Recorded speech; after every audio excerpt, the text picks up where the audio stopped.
Ket tartışır. Mal Türk'ündür bu. Malda Türk. Әлмәмбет баба ұрпақтары, мына жылдағы беріп атқан асымыздың жалғасы, биыл мінеки 7-ші рет. Бабамыздың рухтарына, дүниеден өткен барша кете байсарының тұқымдарынан өткен әруақтарға арнап бағыштап жатырмыз Құран. Amin. 26 жыл. Мынау 26 жылдың 10-шы 9 мамыры 7 асымыз. 7-ші асымыз. Ал жігіттер, аман болайық, сау болайық. Алда үлкен тағы да астар бар.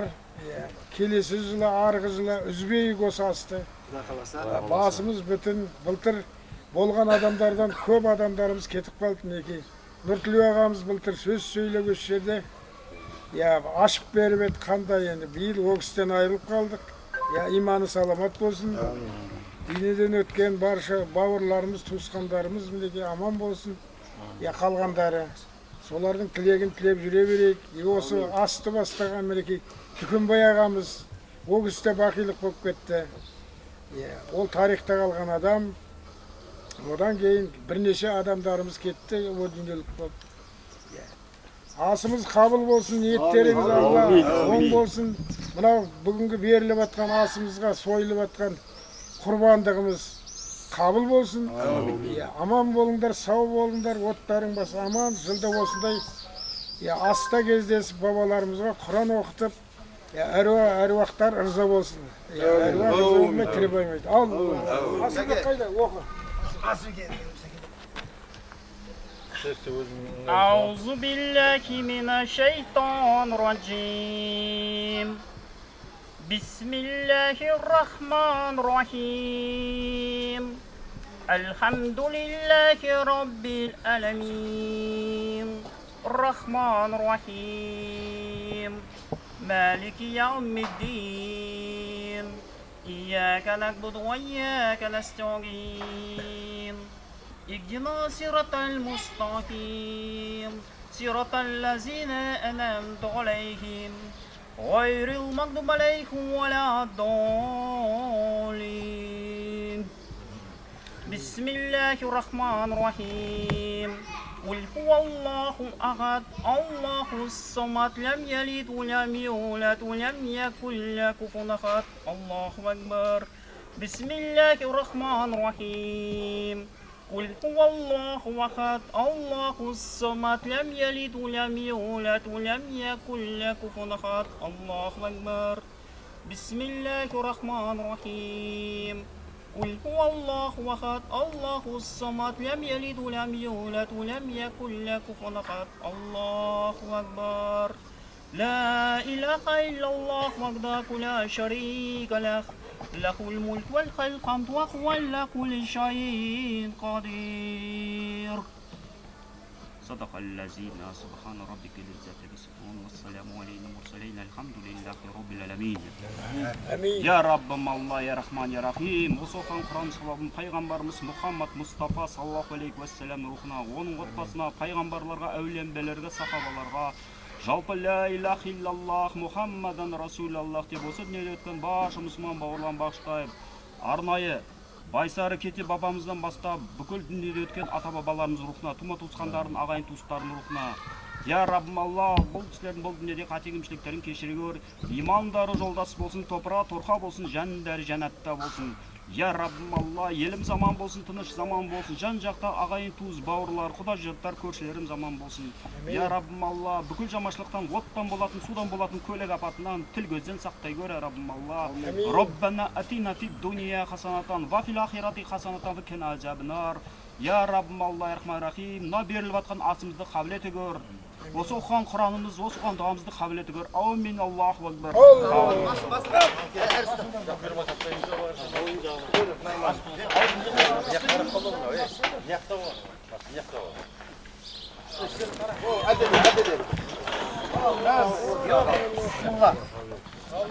Allahu akbar.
Selam ver.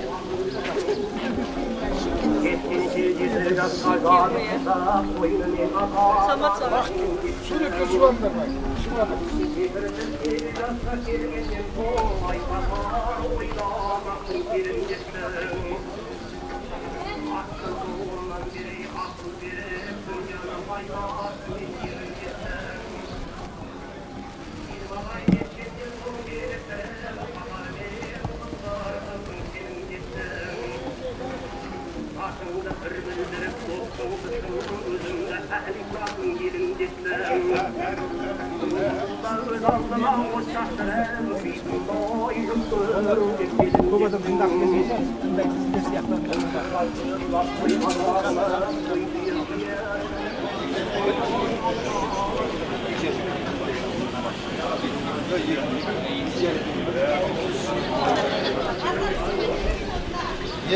Dur. Akıllı. Yetti alan tegesti akıllı. Dur. Oo, bayana qarasın. Jaya kiremi. Mana yetti. Ama acak bitkin bade. Oldu. Hazdan fır. Kapağım duruyor. Kapağım koyuyor. Ana öyle. O tamaşa. Deme. Ayrık bitti ona ya. May olganda da akta. Xudo yoz. Az tamdi bo'lsin. Abi bu. Ha. Yakında kıvırıyorsun.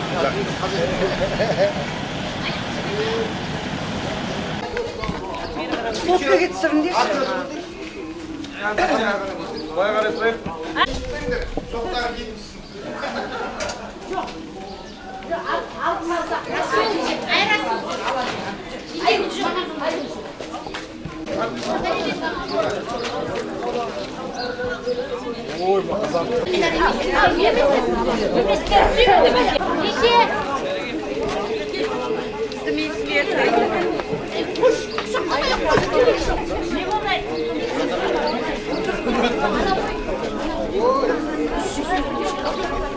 Nasıl ol?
Çocuk köyünde sürü bir bayraktan.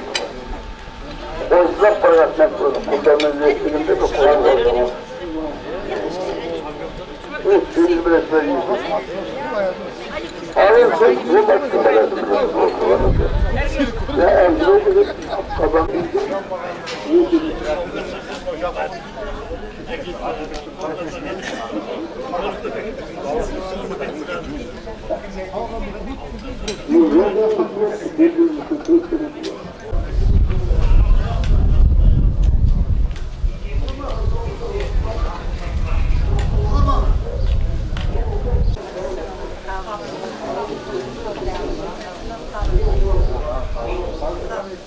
Gel. Hadi. Kayınızdan değil. Kayınlarınızdan aman da sabahsın. Evet, çok kaparayım. Aslanım. Kayanın kalkıp gösterme. Hadi kalkıp gösterme. Hala kayınlar aman lisesizlerme. Aman lisesizlerme. Allah kolaylık versin. Kabul olsun, sadaka kabul olsun. Baştan gördüm ben onu konuşuruz. Yok, akıllı bırak. Allah'a sen adam olmak.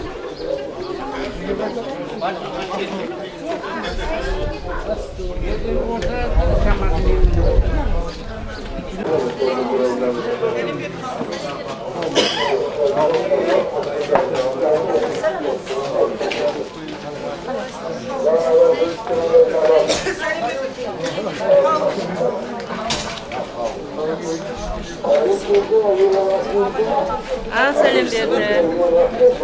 Selim dedi. Yer. Selim bir dakika.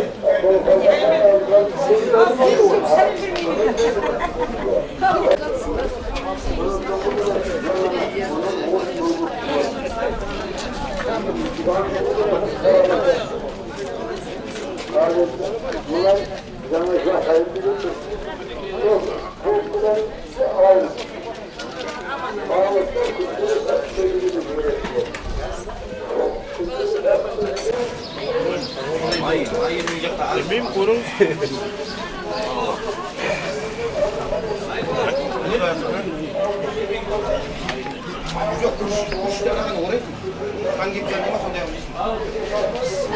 Gençim be, böbürden ayıtım ben, bu sana sıkıntı.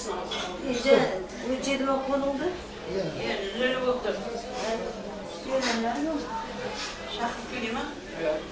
Adresini sorun mu?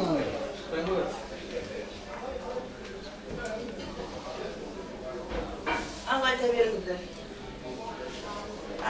Sizge basta cebde. Yukarı çıksana. Niye değil? Niye gitmişler?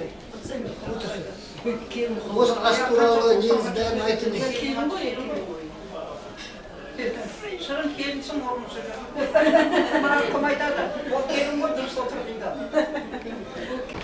Bana dürüst Bugünkü olup жатқан Құдай қонақта енелерimiz қабыл болсын. Барлықтарың да ата-бабаларың, туған туыстарың баршалары көп дейді. Бәріне де жаңағы алла жар болып, алдын жарытпасын. Осы ата-бабаларымыздың әруағы Алла тағаланың шапағаты тиіп, бүкіл біздің әулеттің адамдарының бәріне де тек жақсылық, береке, бірлік, ынтымақ бола берсін. Балаларының бәрі де жағдайы жақсы, істеген жұмыстары ілгері баса берсін. Дендері сау болсын, әрқашанда абыройлы болсын. Отбасыларымыздың жаңағы берекесі, бірлігі жойылмасын. Осы кешеден бері отырмын. Менің балдарға да, келіндерге де көп рахмет айттым. Жаңа мектептегідей қалпымен бәріңе бес қоямын деді. Енді солардың осы ынтымақ әлі жалғаса берсін. Балалардың бәрі де үлкен бақытты, өмірлері ұзақ, жақсы өмір сүрсін. Аяғында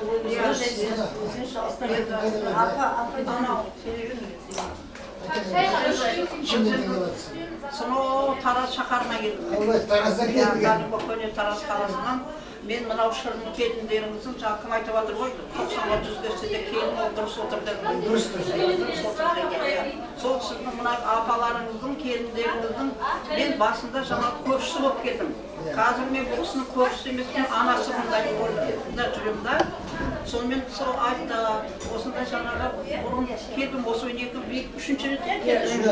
Иә, 3-ші рет келдім, сіздер маған таныс бауырлар болып қалдыңыздар. Мынау іс-шараларыңыз өте ұнады маған ше. Деді Алла тағала ұзағынан болсын. Мынау бұл енді болашаққа, келешекке өте бір тәлім тәрбие білген кісіге. Өзімізден кейінгі ізімізді басып бара жатқан келіндерге, балаларымызға сондай бір тәртіпке, сондай жаңа ақыл ой салатын іс-шара екен. Мен соларыңызға сіздерге өте бір қуанамын.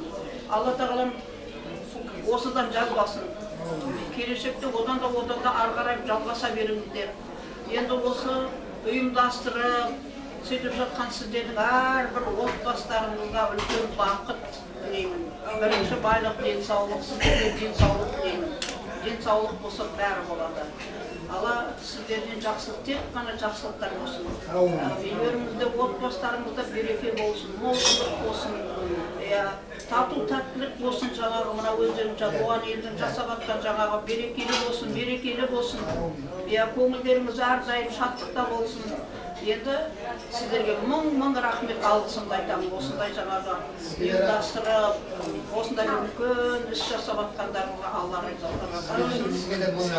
Отбасыларыңызда береке болсын, дендеріңіз ұзақ өмір сүріңіздер.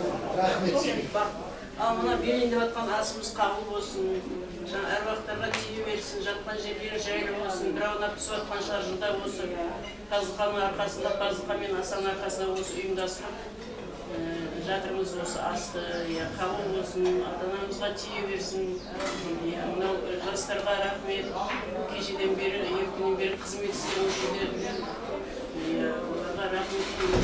Енді біздің артымызды жалғастыратын солар ғой. Осы унигалден жалғастырсыздар қарай. Аманшылық болсын, басымыз тек қана осындай қуанышта тойда кездесетін азаймай көбейіп, ауыр жатқандар тәуір болып кетсін. Бәріміз астын Құдай ауызбіршіліктен айырмасын. Құдаша Құдағай жағынан аман болсын, тойға берсін осы жаққа. Аманшылық болсын. Ұйымдастырып жатқандарға рахмет деймін. Деніңізге сау, бақытты өмір сүріңіздер. Әумин.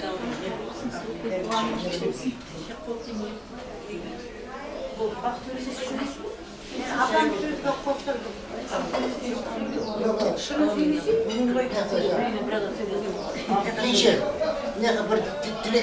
Садақаларыңыз қабыл болсын, хайырларыңыз сау болсын. Ата-бабаларымызды жатқан жері жәннаттан болсын, жәннаттың төріне о кісілерге Алла насip етсін. Алла Тағала мына садақаларды біріктіріп, істеп жеткен ағамызға да рахмет. Алла шапай камыл берсін, жазылып келсін, сонша арбаларды істеп отыр, Алла бұл кісіні іздесін. Алла Тағала садақаларымыз қабыл болып, бала шаға еліміз түйіш, жұртымыз аман болсын. Отбасыға ағайын тосты береке берсін, денсаулық берсін. Sadaqalar qabul bo'lsin, har-doim uylarimizga yaxshilik bo'laversin. Alloh kimni bo'lsin. Yeni sevindirmeden ertegen maza boğaz skoru gelmedi. Adayınlar zıvaskan adam ülüge Sara Cingemiz. Onu tekrar asakalarını gören kendini. Ağız dışının arkasında uçup ağırmayı üstüye sağlıklı asımız kalıyor. Belki zor bir sağlık diyeyim. Денсаулық болса бәрі болады. Деніңіз сау болсын, ауырмай, өстіп күн тіршілікте сіз істеп сыйласып жүре берейік. Аспанымыз ашық болсын, нанымыз көп болсын, аман болайық. Bütün de işiniz. Anlav kıymetli ağaylar, bugün kişinin birinde atan babasında bir şaranlı ne bol bastal babalar İslam Kur'an'ı kaldırdınız. Olsa Kur'an kabul olsun. Aratkan ata babalarga, demetken ayaklarga bәріне тие versin. Sonun neki uyumdastırıp, sonda atsalsı birden mınау президентке, Асекеңе, тағы мынау басқа не де Әйтекеңе, барлығына міне мыңда бір алғыс, өркендері өссін, шаңырақтары биіктей берсін. Оның үстіне мінекей апайдың үлкен ұлының отының басына келіп, кешеден бері дүбірлетіп жатыр. Осы оттың басында енді той болсын. Ана бала жазылып кетіп, орталарымызға келіп, соған біз куәгері болайық. Барлық уақытта денсаулық, ауызбіршілік, бақ береке, ырыс-несібе дастарханнан әрбір үйдің осы ниеттеніп отырған атам баласының әрбір шаңырағында бақ береке орнай берсін. Бола берсін, ас тақ қабыл болсын. Бүгін президенттің туған күні. Оңай емес мінекей мына отырған президенттің. Жаңа менің бір келінмен звондаған ғой, Фазылхан. Сөйтсе, кім звондаған десе президент деген ғой. Ойбай күшісің ғой деп, кімді өтсіңді. Тоған сонда тұмады. Сөйтіп мақтандым дейді ғой. Міне сондай Азекеңнің денсаулығы қалып отыр. Алла мінекей амандық бір осылай басқарып жүремін. Мынау жастарда осы Азекең салған жолды жалғастырады деп есептеймін. Өйткені қазіргі жастар жақсы білет жан-жағын, барлығын сызалды. Осы жол жалғасын таба берсін. Енді бір шамал, бір кез бір шамал. Ағайындар мынау осы, Құдай қаласа осы 7-ші асымыз ғой. Осы 7-ші келін ас. Алла берсе 70-ші аста болады. Әскеріміз, мағырымыздың, әбжан, әкелеріміздің келді ғой бізге. Анаяққа барайық. Скорыйды шақырып Саған ба? Иә. Анаяққа барайық балдар. Отыр.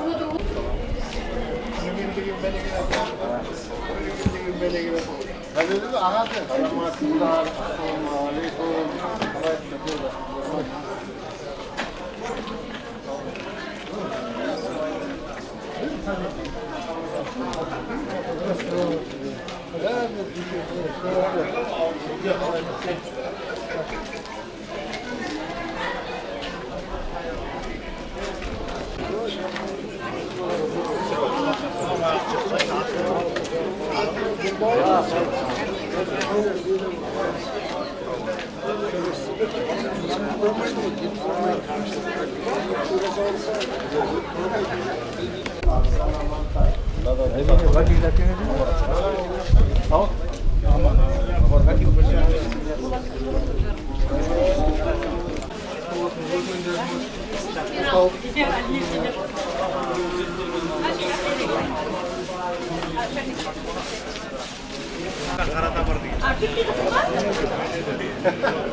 Ya қазір сізде барамын ғой кетпесін. Асып қалады. Мен қала басына кетіп қалады.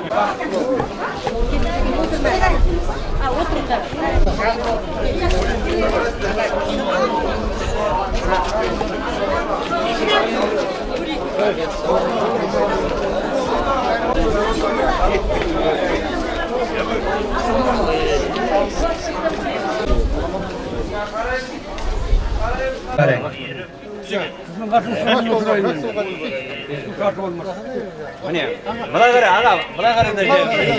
Ne? Buna göre şey olsun. Kimdir? Rahmet aga. Ya al, kulay otur. Yat da bir şamal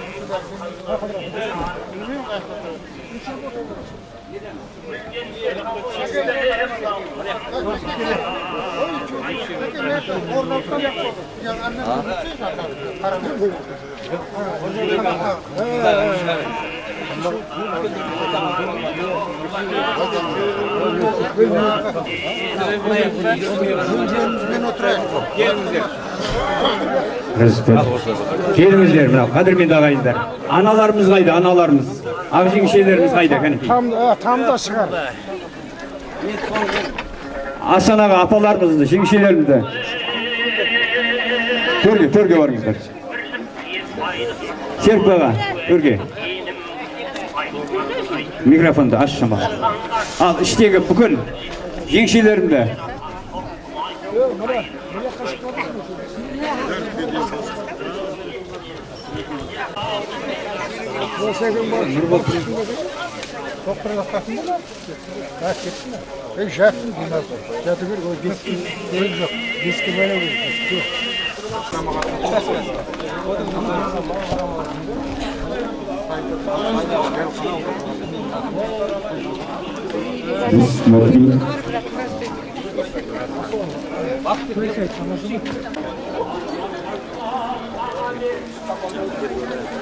Бәбір, қалың қайда?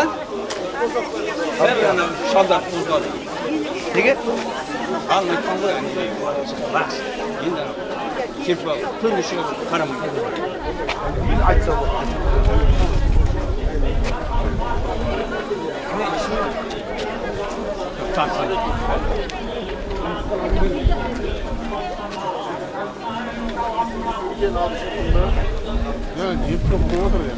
Yok, Ali'den açılımda ortadan енді сол жерге отырып ажырына кетсек, ой қарама, көл бош.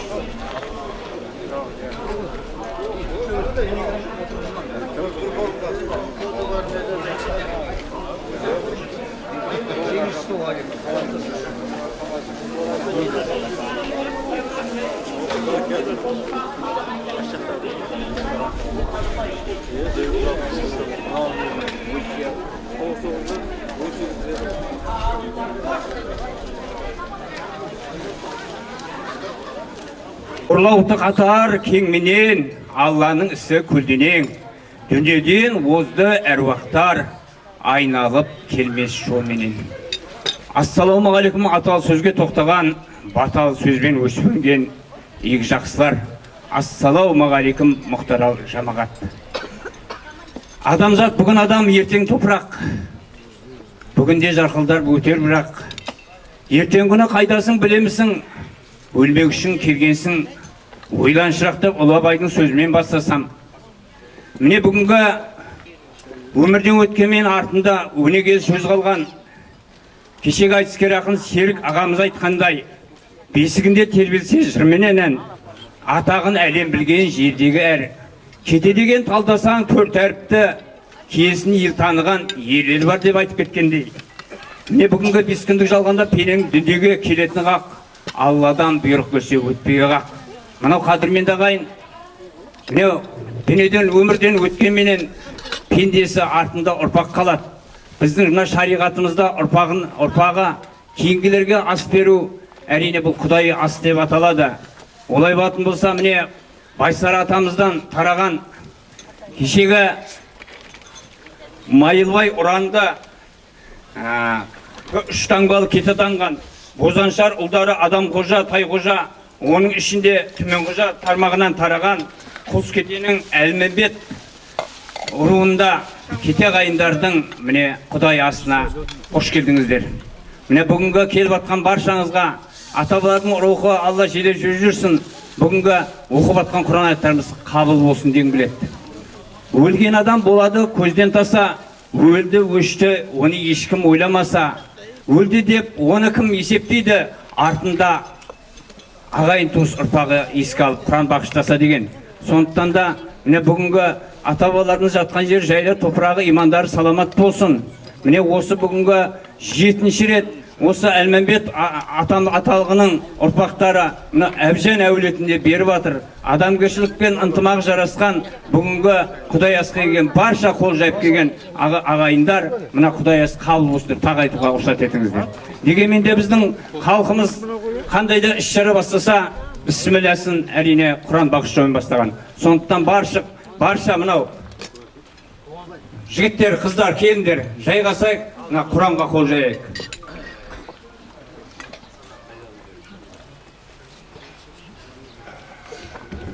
الرحمن الرحيم الحمد لله رب العالمين الرحمن الرحيم مالك يوم الدين إياك نعبد وإياك نستعين اهدنا صراط المستقيم صراط الذين أنعمت عليهم غير المغضوب عليهم ولا الضالين بسم الله الرحمن الرحيم ألف لام ميم ذلك الكتاب لا ريب فيه هدى للمتقين الذين يؤمنون بما أنزل إليها وما أنزل من قبل وبالآخرة يؤمنون على الله لا إله إلا هو الحي القيوم لا تأخذه سنة ولا نوم له ما في السماوات وما في الأرض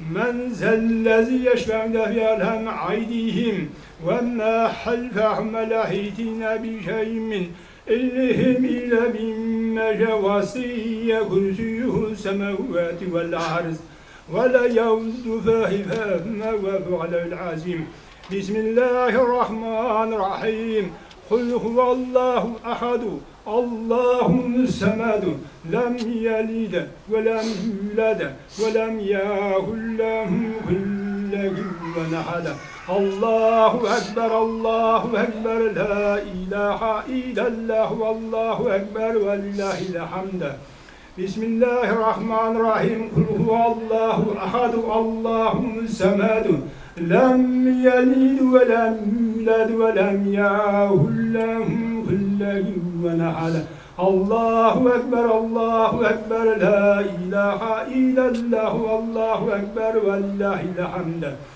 قل هو الله أحد الله الصمد لم يلد ولم يولد ولم يكن له كفوا أحد الله أكبر لا إله إلا الله والله أكبر ولله الحمد بسم الله الرحمن الرحيم والصلاة والسلام الله رسول اللهم إن عسلوها من فضلها اللهم إسمنا الشيطان الرجيم سبحان ربي رب العزة عما يصفون وسلام على المرسلين والحمد لله رب العالمين الرحمن الرحيم الحمد لله أمين الحمد لله إيمان الحمد لله سنة جماعة الحمد لله الحمد لله قرآن الحمد لله إسلام الحمد لله كل وصلى على خير خلقه محمد والأصحابه أجمعين برحمة الرحمن الرحيم يا الله وكن قال شيء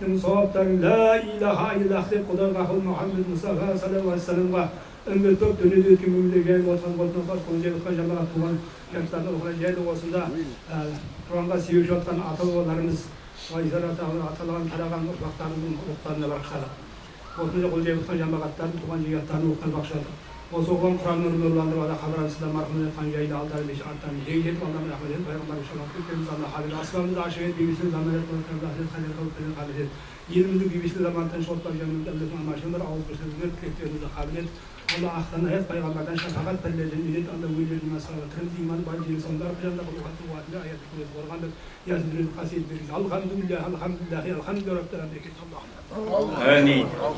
Мынау жалпы бақтайса мал басыңа қарамайды, жақсыны жаманадан табалайды. Адам басы Алланың добы деген, жел айдаса сол жаққа домалайды деген. Мына қадірменді бүгінгі екі жақсылар осыдан 7 жыл бұрын осы бүгінгі міне ата-бабаларға Құран бағыштайық. Ең бірінші біз қазақ деген халық ұлттық құндылық, оның бер жағында мәдениеттілік пен тәрбиелікке, ертеңгі ұрпағымыздың болашағын көп ойлаған халықпыз ғой. Міне осыдан 7 жыл бұрын бүгін міне 7-ші бас қосу, не бүгінді 7-ші рет міне дүниеден озған әкелерімізге, аналарымызға, бауырларымызға Құран бағыштап жатыр. Десе де міне көпшіліктің ақылымен көп жерде біздер ас береміз де абыр-сабырмен. Ең бірінші бұл ас беру Құран бағыштау болса, осы жақын жуықты алысқа ат шаптырып, жақынға хат жіберіп, осындай күн дайындалғаннан кейін біздер бір-бірімізді танымай кетеміз. Және де оның үстінде мынау қадірменді ағайындар, жастарымызда ренжіп қалатыны айқын. Сондықтан мен үлкендермен ақылдасып отырып, осы сабырлы болып, шамал шыдамдылық танытып, мен бүгінгі келген осы барша ағайынды осы таныстырғымыз келіп тұр. Дұрыс түсініңіздер. Өйткені біз қатарымыз сермеу керек. Ертеңгі бірінші осы жерден үлкендерімізге бірінші кінәрат тартылады. Дұрыс па? Сондықтан мынау мен бүгін жаңа міне осы Айтмағамбет ағамыз, Данышпан баласы, міне бүгінгі Серік ағамыз, міне осы жерде Әпсан ағам балдары келіп тұр. Танымайды, келіндерін танымайды. Міне бүгін кеше ғана өмірден өткен Нұрсұлу ағамды осыны 40 рет айтып кетті. Бір жеті бұрын былтыр мені шақырып арнайы етті. Тағы менің тарапынан кінә болған шығар, кейбір кісілер таныстырмай кетті. Оған қарсы емессіздер ме, қадірменді ағайын? Бірінші мақсат қол жаю. Екінші мақсат осы жастарымызда әр әулеттің мына яғы Қармақшы, мына яғы Алматыдан келіп жатыр. Тұрмағамбет ауылынан жақсылап тұр таныстырып өтуге рұқсат етіңіздер. Дұрыс па? Ең бірінші мен осы жерде мына шеттен тұрыңдаршы. Әлде төрден бастайын ба? Төрден бастайын. Осы жерде мені де Құралбек ағамнан бастағым келіп тұр. Құралбек ағамыз, оның енді бүгін Сәнбек ағамыз. Тұрып қойыңыз. Ербошаевтар әкеміздің ұрпақтары. Құралбек ағамыз отыр. Құралбек ағамыздың үйіндегі жеңгеміз. Дұрыстап көріну керек, камера түсіріп қой, ертең сұрап отырамыз міне. Дұрыс па? Енді бүгін Құралбек ағамыздың үйіндегі балдарымыз Асылбек, Сәнбек ағамыздың үйіндегі. Келген қол көтеріп қойыңдар балдарым, інілерін. Түсіндір ма? Дұрыс па? Келіндер бар ма? Келіндер келіпті енді. Айтарсыздар. Дұрыс па? Алатаңызда келін қайда бірақ? Қожабек аға, жеңгей қайда? Уақыт ұстамайық тезсіз. Жеңгей қайда? Жеңгеміз бар. Мен тойдағыдай тұр деп приказ бере алмаймыз енді. Осы жағымда міне Шымқаладан келіп отырмын Түркістаннан. Тұрып көздерін таныстырып жіберіңдер. Биыл үшінші рет келіпті, қол жайып. Қатын Құран шығарып жатыр, есімің. Базмұхамбет, Сайып, Абду, Әбдікәрім. Осы ағалардың өздерін таныстырып жүрсін.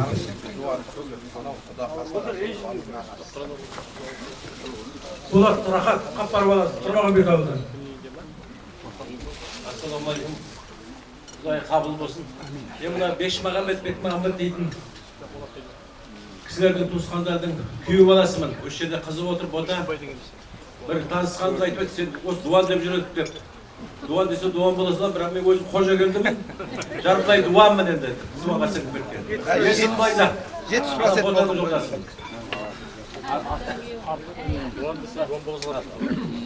Міне Имамзада ағамның осы ағамыз өздері таныстырып жүрсін.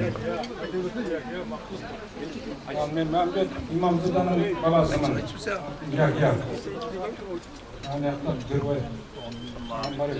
Аға тұрып жүрсеңіз. Аға тұрып жүрсіңізге. Ол Күзербай менің үлкен ағам. Ең үлкен ағамның әйелі анау отыр. Зағипа. Менен кейінгі інім Мақсұты, Бауыржан бар. Кенже бар. Мен келіншектер әне. Жоғар жақтан. балдар бар әне. Қазір жағалап барып айтады. Серпі аға. Мен Алмағамбет Серікбек. Бәрі танысады. Бәрекелді. Не алдыңыздар?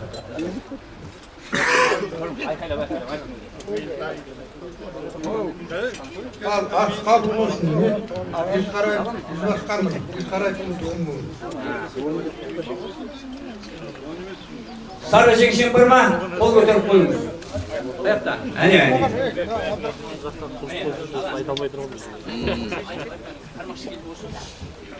Мен зәрір болан. Әйелім бар. Қазір сөз жасайтын Әпсан ағам өзін айтып жіберсін. Мен шын атым. Әбдірахман ағам. Айдарбайдың баласымын.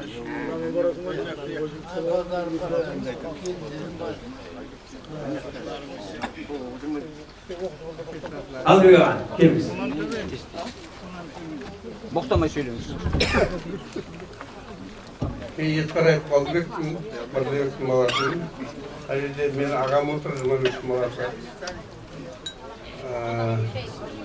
Sayram, sağdan önce erkeğin geldiler, aslanın kavunu.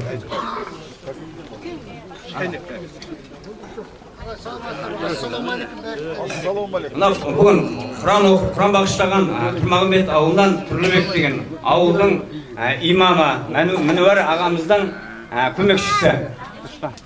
Ассалаумағалейкум, қадірлі құрметті жиналған қауым. Қош келдіңіздер, қош көрдік. Мынау Мұртазәлі Сармәмбет үш ата құлыс баласымыз, ұрпағымыз қараған. Мына бас қосыға келіп қалдық. Есімім Тұрлыбек Тұрмағамбет ауылынан келіп тұрмын. Үзілдан Өбілектен кісінің баласымын.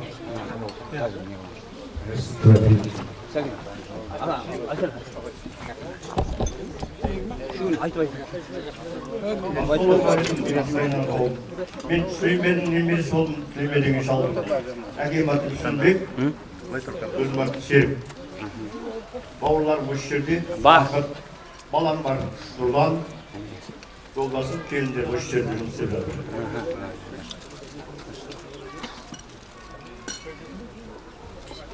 Ал құрметті ағайын, асқа жиналған ас қабыл болсын. Мына бабамызға беріп жатқан әруақтарымызда болсын деп жатырмыз, мінекей қан бағыштап. Мен мынау танысу деп жатыр ғой. Менің атым Алтынағанбет, әкем аты Данышпан. Осы Қызылордада тұрам. Ауылда мына қани інім келіп отыр. Осы балдарым, келіндерім бәрі аяқты жұмыстардар бәрі. Көзі таниды ғой осы бір жердің адамымыз бәрі.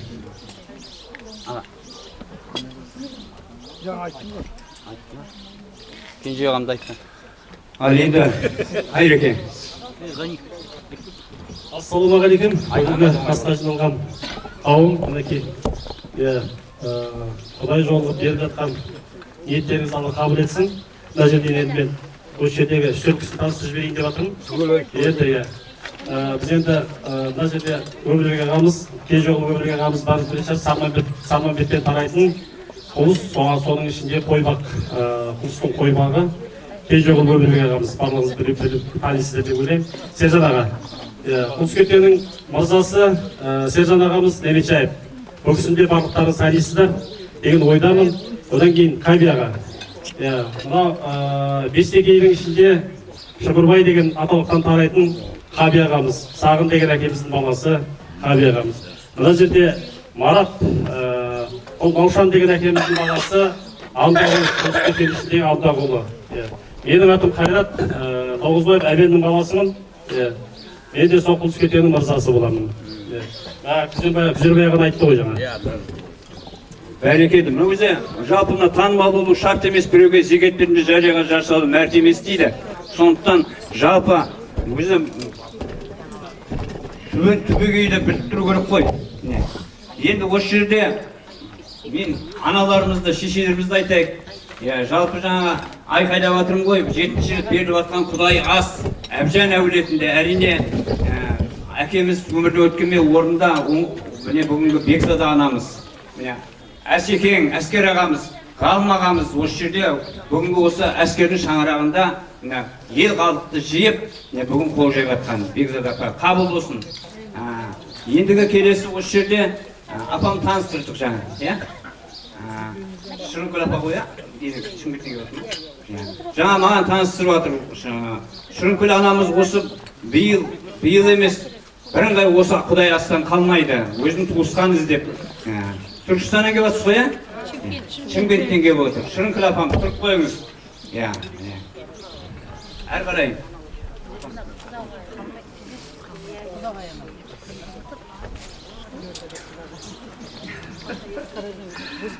Сәлем бердім баршаңызға. Мынау үлкен бір іс-шара өтіп жатыр екен. Бұл астарыңыз қабыл болсын. Мына әруақтарға жатқан жер жанаттан болсын, алтынан жарылқасын. Бұл үлкен бір іс-шара болғаны, мынау кейінгі ұрпақтарға балаларға, келіндерге бұл үлгі деп есептеймін да жаңағы. Сондай бір тамаша іс-шара болып жатыр.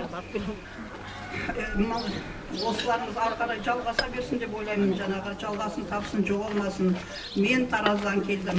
Мынау жаңағы Базмамат сөйледі ғой. Сол Базмаматтың шырын келіндеріңіздің ұлы. Мен осы шерін келіндеріңіздің былайша айтқанша анасы болып келемін. Бұл осы жерге мен 3-ші рет келіп отырмын. Осындай іс-шараларыңызға өте қуаныштымын. Өте бір жақсы, мынау мәдениетті, жаңағы мынау келешекке, болашаққа деген үміт өте күшті. Жалғасын таулар қарай жылдан жылға жалғаса берсін деп ойлаймын. Рахмет. Бұл жайып келіп, ниетіңіз қабыл болсын. Лайымда ақ жол болсын жүрген жеріңізде.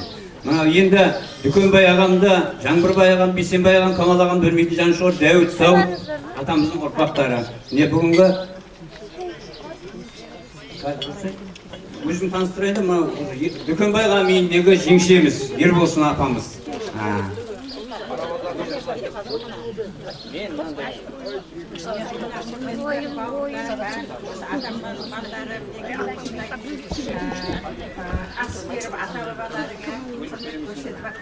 Көптен көп рахмет. Мен енді өзімнің жаңағы сөзімді анау Алматыдан келген қайныма бергім деп отыр. Бере береміз. Мынау өтеді өмір осылай қия белменен әрлік деп қой дауас көрдім бе пенде өлмеген деген. Кешегі Наурызбай әкем айтқандай, енді Нұртөе ағам білесіздер, Ерсейіт балдары, Нұртөе ағамыз, Ерсейіт балда Төлеутай ағамыз, ағайындылар өмірде жоқ болғанымен, міне бүгінгі балдары келіп отыр, ұрпақтары келіп отыр, ақ жеңгелеріміз келіп отыр, Данагүл апамыз, білесіздер ғой, микрофон ұстамаймын деп отыр, және апамды.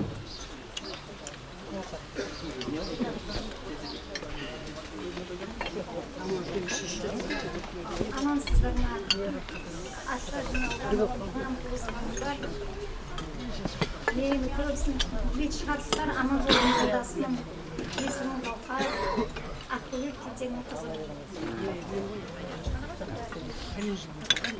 Şeyimizde. Sizler hocam. Siz söylediğiniz şey. Abdülmalit'in kelini, Salgasbek'tin жолдасымыз. Қармашық. Қармашықтан келіп отыр. Рахмет ағамның үйіндегі жеңгеміз. Ол болсын. Рахмет ағам қайда? Ау.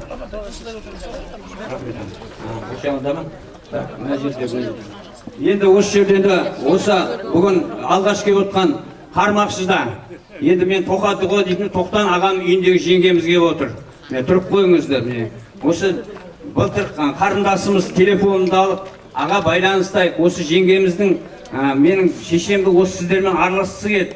Сырттан келгеннен далада қандай болмайды деп, биыл осы асқа қол жайып алғашқы рет келіп отыр. Есіміңізді айтып жіберіңіз. Нағипа? Нағипа. Осы жерде тағы өздеріңізді.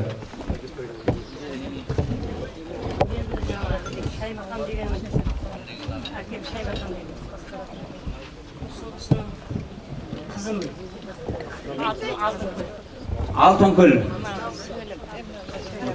Сіңілім. Елемес ағамның. Апа, сіз?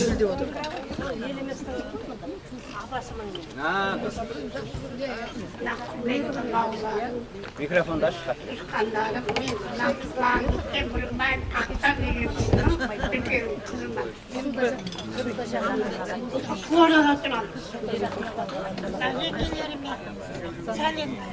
Есіміңіз кім? Есімім Лена. Лена. Енді мен Бақыт жеңшемді тағы да арнайы тұрғызайын. Бақыт жеңшеміз Қалтайдай бауырымыз болған, жеңшем келе алмаған шығар. Міне осы інілерімізде шаруалармен келмей қапты. Қалтай жеңгеміз Қалтайдай ағамыз өткен. Осыдан енді 5 жыл болған шығар. 10 жыл болып тұр. Қай осы 1-2 ай бұрын ас берді. Ортамызға келіп қол жайайын деп, осы бауырдың бар екен, жастарымыз араласын деп келіп отыр. Бақыт жеңгеміз. Ал мына жерде Ағайындар, мына жерде Айдос орнына көтеріліңізші. Мына Айдос деген азамат осы Сержан ағамызға көп жыл іні болған, қасында бірге жүрген інісі. Айдос өзі негізі мына Жауырған жақтың қоңыраты, бірақ енді сол қазір былай кете болып кетелермен жақсы араласып жүрген жағдай бар. Соны айтып қойайын деп отқаным ғой. Дұрыс, жалғыз ағаш орман болмас, жалғыз адам қорған болмас деген. Сарапанды таныстырдым. Үзосқан ағаның үйіндегі таныстыңыздар.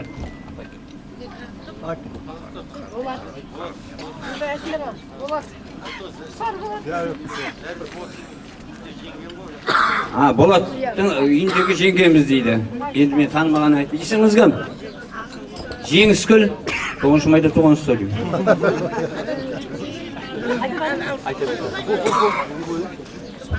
Аста келген ағайындар, астарыңыз қабыл болсын. Тек қана тойда қуанышта кездесе берейік. Менің атым Мейрамкүл, Айтбайдың жолдасымын. Серік балам кеп отыр, немерем кеп отыр. Бақыт жеңген білесіздер, Кенже ағам үйіндегі. Өзі жаңа айтып отқан әбдімандай әкеміз өткен өмірден. Содан Айтбай Орынбек ағамыздың үйіндегі Мейрамкүл, сосын Жұмакүл жеңгеміз әлі келмей жатыр. Серік ініміз бар. Ал, еліміз. Бұл кеп қалдық па? Бақтияр. Бақтияр. Інім Төлеген. Жиен. Артығы үйіміз болды. Інісім. Болар. Әлібаевтар. Шындан еттіңіз. Ассалаумағалейкум ағайын, асыңыз қабыл болсын. Ата-бабаларымыз иман болсын, жатқан жерлер жайлы болсын. Мен Дәуіт Камал, соның баласының есімім Амантай. Жаңбырбай деген әкем Ескендір. Жаңбырбай баласы Ескендір.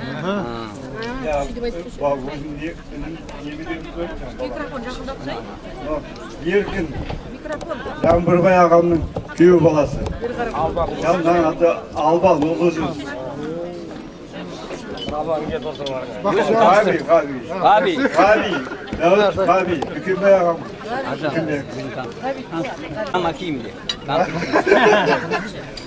Бақытжан Албағанбет, Амангелді баласы.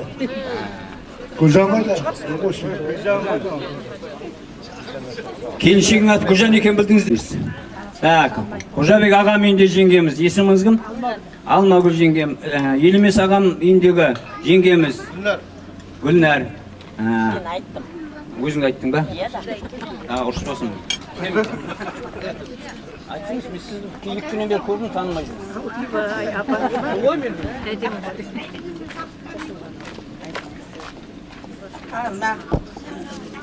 Асқа келіп атқан ағайын, туыс бауырлар мінекей. Астарыңыз қабыл болсын. Әруақтар желеп жебеп жүре берсін. Жатқан жерлері жайлы, топырағы торқа болсын.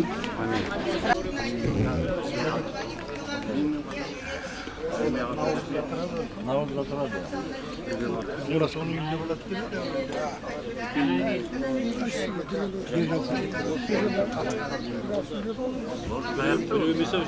Арвал барымыз.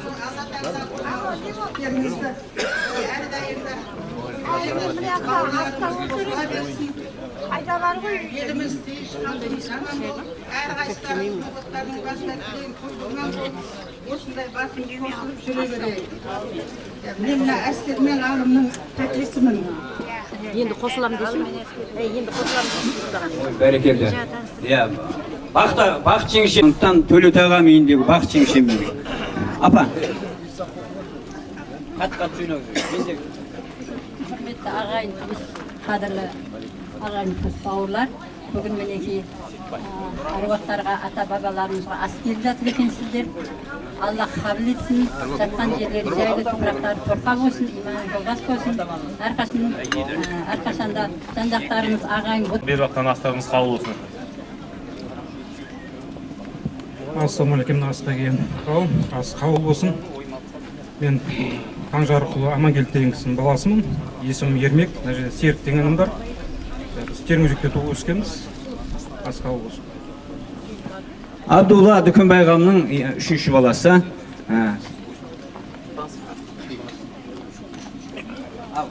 Асылбек танимыз. Кенжебай ағам үйіндегі інім, есімің? Серік. Нұрлан танимыз. Ассалаумағалейкум ағайындар. Ас қабыл болсын. Мен есімім Ерлан болады, Бекенұлы Ерлан. Қызылордада тұрамын. Астарыңыз қабыл болсын. Ассалаумағалейкум. Ас қабыл болсын. Мен имамзаданың немересі Расулова есімі, Мақсұттың баласымын. Расул Қожабек ағам үйіндегі Тұрар Қожабек ағам үйінде тұрып қойыңдар.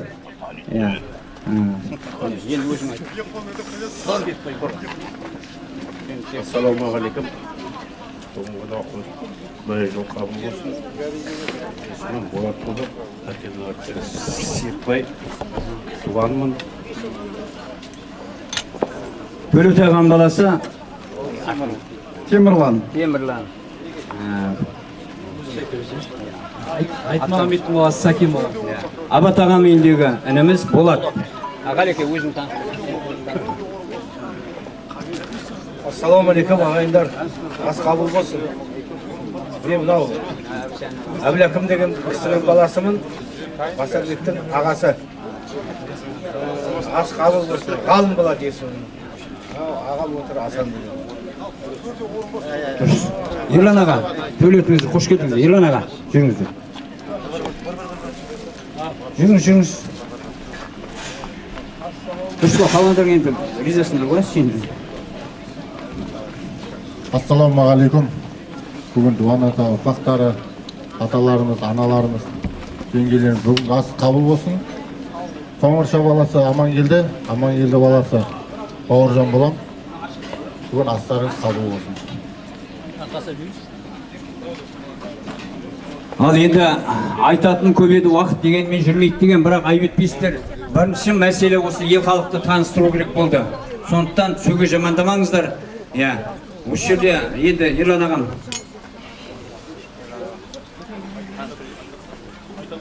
Өзіңіз таныстырыңыз аға.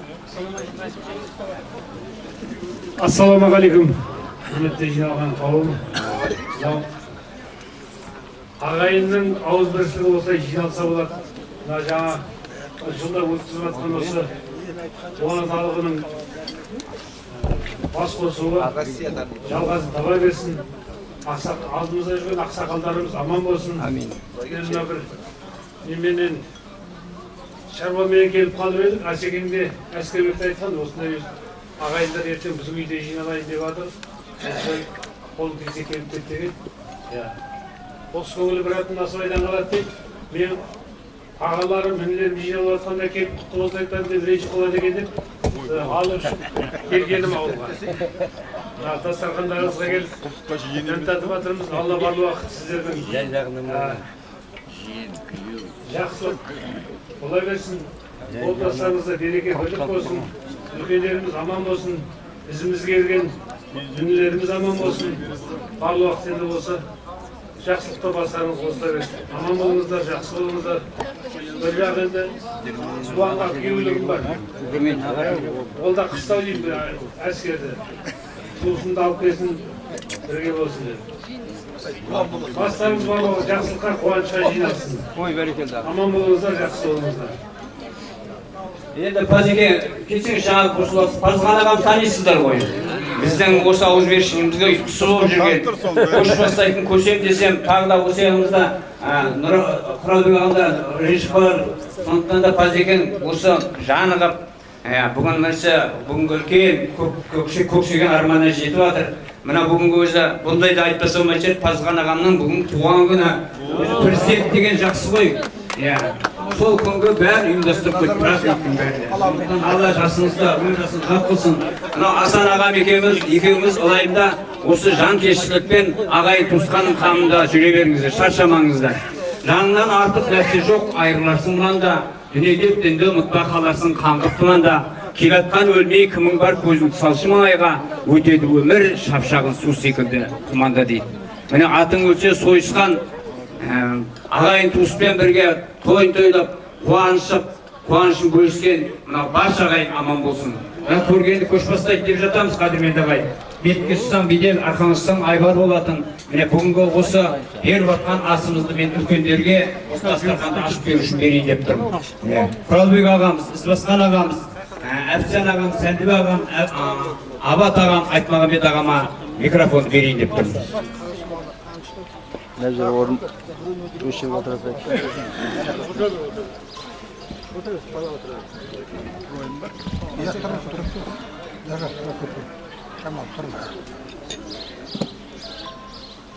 Ал құрметті ағайындар, ассалаумағалейкум.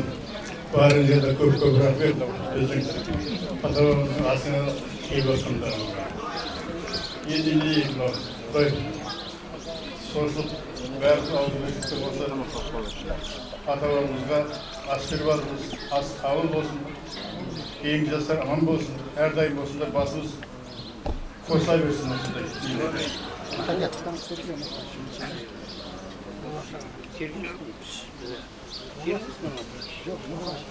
Assalamualaikum. Аса қатысушылар, қош келдіңіздер. Бүгінгі беріп отқан ас қабыл болсын. Құдайдан сол тілек қабыл болсын. Барыңыздар денсаулыққа аман есен, тойдан тойға жете берейік.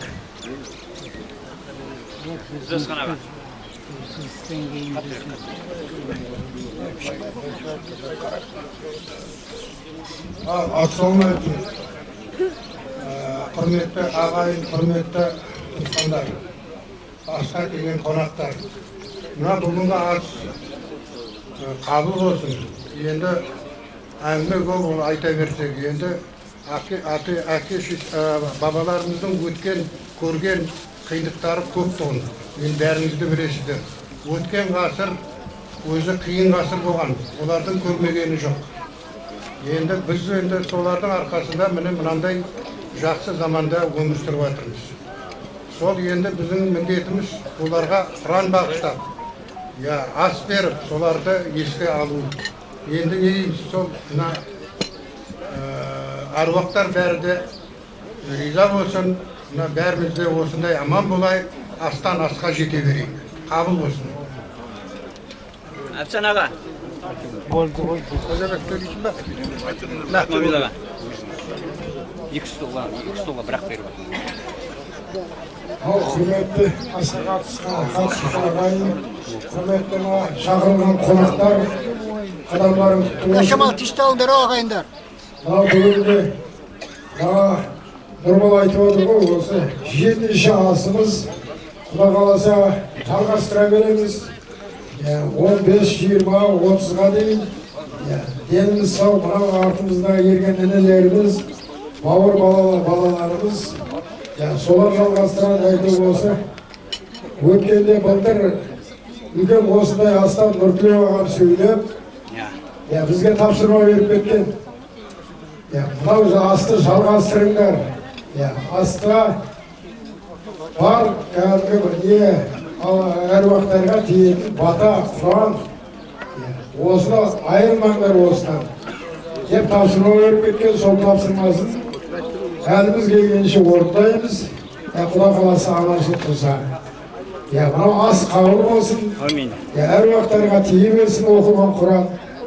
Сосын бір ескерту, қазір біз жылда Құран аудартамыз бабаларымызға. Қазір мынау молдалар Құран оқиды, соңынан. Сол кезде әрқайсының іштеріңізден ата-аналарыңызды өткен өмірден өткен ағайын туыстарыңызды айтып отырасыздар. Ол бәрін түзуге ол не жоқ. Ал ас қабыл болсын, аман болайық, сау болыңдар. Оттарың басы аман болсын, асқа қатысушы ағайындар. Алла аманшылықты кездестіре берсін. Өткінші өмірдеміз, өмір барда әрине өлім бар деген сегменде артындаған ұрпақ болғаннан кейін жалпы жақсы сөз жарым ырыс дейді. Мынау сұрдың сүлейі ұлы Абаймен теңесетін ұлы Тұрмағамбет ағамыз бір Ендаладағы Жапандағы үйге барған екен дейді. Сол ауылда әңгімесін таңға жеткізіп, ертеңіне аттанар сатында әрине ауыл болғаннан кейін мына шағылай лақ болса да бір сыбағасын бермеген екен дейді. Мына қайтар кезінде атқа мінер кезде сұрапты дейді. Ал Тұрмағамбет, сыртың сүлейсің, риза болып қайтыңыз осы елімізден деп. Сонда ой өте ризамын, өте бай ауыл екенсіңдер деген екен дейді. Сонда намыстан не деп тұрсыз, алдыңызға бір қотыртайда кішкентай тышқақ лағында соймағанда айтып тұрсыз ба деген екен. Сонда айтқан екен, жоқ, олай деп тұрған жоқпын. Кеше түн таңға дейін әңгіме айтып отқанда ауылыңда 70-80 үлкен қария шалдар мен ақжаулықты әжелер бар екен. Міне бай деп соны айтып тұрмын деген екен. Сондықтан да мынау жиылған ағайын алдымыздағы Асқар Таудай әкелер мен ақжаулықты үлкен әжелеріміз аман болсын. Немеремен шөберене иіскеп марқайы бір бақыт, ата әже көзін естіп жантайы бір бақыт, қадірін жетілген қартайы бір бақыт дейді. Сондықтан да ортамызда Асқар Таудай біздің ауызбіршілігімізді, ынтымағымыздың міне ұйытқысы болып жүре беріңіздер. Енді қадірменді ағайын өзі жақсы болса, екі нұр бар ғой. Бұл күннің нұры бойға қуат беріп жүрек жылытатын. Екінші нұр жақсылық, жақсы сөз дейді. Дегенмен де айта білу бір өнер, мына тыңдай білу мың өнер дейді. Мен айтып тұрған бір сауап, мына сіздер тыңдап отырсаңыздар мың сауап. Мынау табыннан шыққан ұлы Бұқарбай қайтыс болғанда сол жаназасын шығаруға қалжана көмген екен дейді. Жаназаға келген адамда есеп жоқ. Жаназа біткеннен кейін Бұқарбай батырдың баласы Алданазар қалжанға кеп, қалжун ақынға кеп, қалжан ақынға, ай ақын, мынау өзі менің әкем жұмаққа бара ма, тозаққа бара ма деп сұраған екен. Сонда әрине жұмаққа барады деген екен. Неге?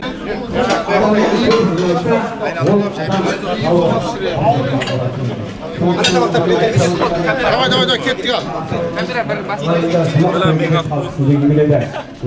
Енді өзі қарап отырсаңыздар, мейманымызды төріне шығарған, мейманымызға ас беріп, мейманымыздың жақсы тілегін тыңдаған халықпыз ғой. Осы жерде енді Сержан ағам, Өмірбек ағамдар келіп отыр. Бүгінгі осы ата-бабаларымызға қол жайық, ағайын туысқа келіп, дастархандас болайық деп, осы кісілерге сөз берсем деп тұрмын.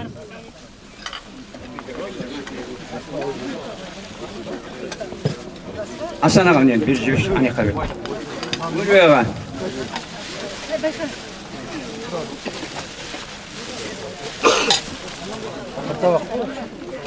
Ассалаумағалейкум, жиналған қауым. Бүгін мына кереметтей біздің айналып келгенде бәріміз бір атаның баласын, соның ішінде дуан ағайындардың ата-баба рухын ардақтап, сыйлап, еске алып, бастарыңызды қосып, бір-біріңізді араласайық деп үлкен жиындарыңыз болып жатыр. Алған мақсаттарыңыз орындалсын, жиындарыңыз әр уақытта жалғасын таба берсін. Мынау осы неге менің де келу себебім, негізі мен Тұрмағамбет ауылында жұмыс істедім. Сол жерде жұмыс істегенде осы жерде отырған мына туған ағайындардың біреу жарым болса қалғанының бәрін танимын. Қазір келіп отырған осындай ас беру деген мен үшін үлкен бір үлгі деп есептеймін. Ағайындардың ауызбіршілігін, бірлігін, араласып бір-бірлерін құрметтеуін көріп, біз өзімізге соғысқан таң қалып, сіздерді оны сыйласақ та, онан сайын көп сыйлап жасымыз. Алып күштен онан сайын мықты болсын. Берекелерің асары тартқандарың өмір таусылмай сол елдің ортасында үлкен абыройлы берекелі ел болыңдар. Біздер де сіздерге құсайықтап, біздер де сол өзімізді ағайындарын басын балтамыз армандадыңыз, бір жанымыздың сондықтан ас қабыл болсын.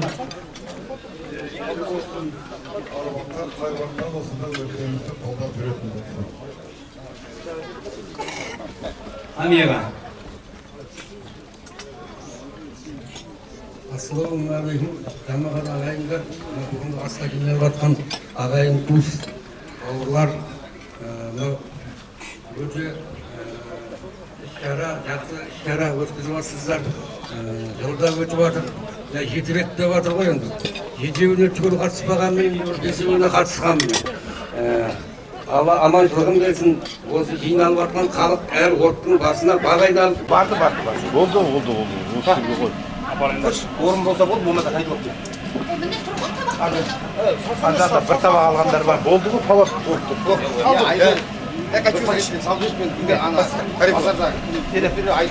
Сізге айтқанды. Айтсай салады ғой. Әнекеміз көзінен бір жас алып өміріне өтіп кеткен екен. Өйткені ол өмірінде дүние жинаумен, ағайын емес дүние жинаумен өткен екен. Сондықтан да мынау ағайын бар екен, береке бар деген. Мына берекемізде енді қалған кезде жақсы қуанышта бас қосайық. Мынау өзі дүниенде ана дүниеге ешкім алып кетпейді ғой. Сондықтан да артымызда қалған ұрпақтарымызға өнегелі тәрбиені беруден жалықпайық. Енді мынау қадірменді ағайын, енді бір жақсы осы кезде біздің аналарымыз отыр. Ер болсын анамыз, Бекзада анамыз. Осы кісілерге сөз кезегін берсем деп тұрмын.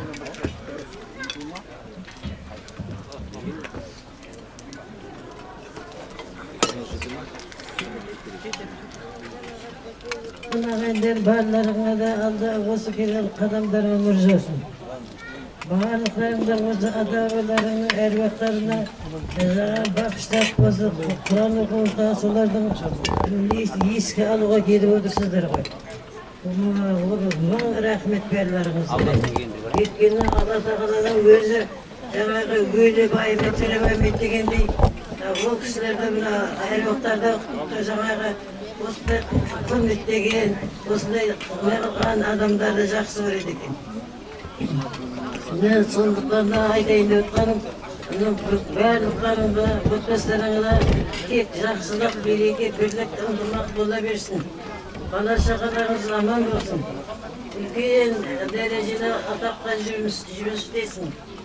Өздеріңнің де, балаларыңда, немере шөберелеріңде Алланың жолында, Алланың несіне құлы болып, дүниедегі ең жақсы несібелері болсын.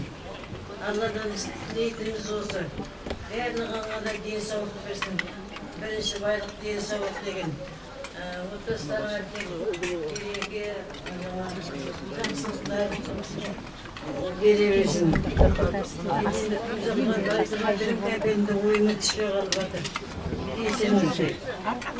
Барлықтарыңа да амандық, денсаулық, ұзақ өмір, бақыт тілеймін.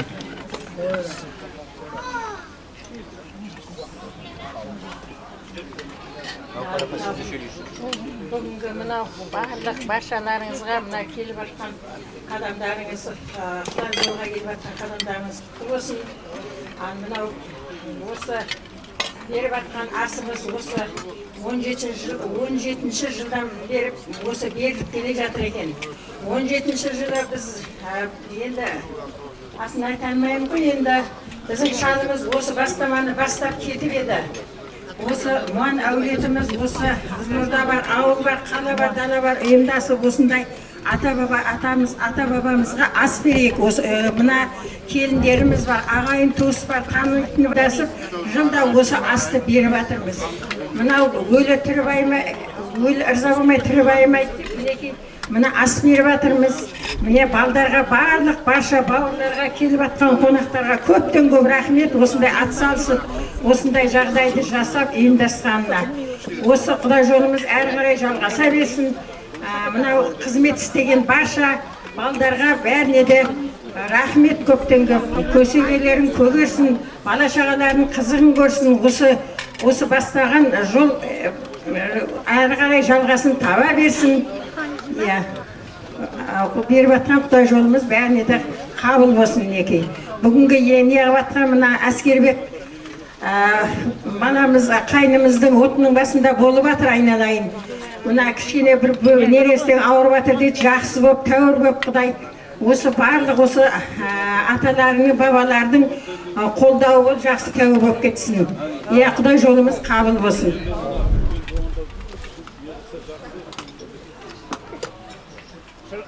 Шыргүл апа, мінекейіңіз.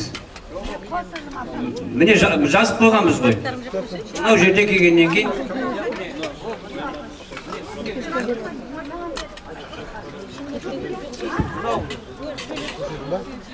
иә жаңа да айтып кетіп едім, рахмет, мынау іс-шараларыңыз алға сай жалғасын тапсын. Қанша жылдар болса, почти 10 жылдай болып қапты. Әлі 10 жыл болсын, 20 жыл болсын. Барлықтарыңыз осындай бір осындай іс-шараларыңыз ары қарай жалғаса берсін, жалғаса берсін. Осы жерде апа.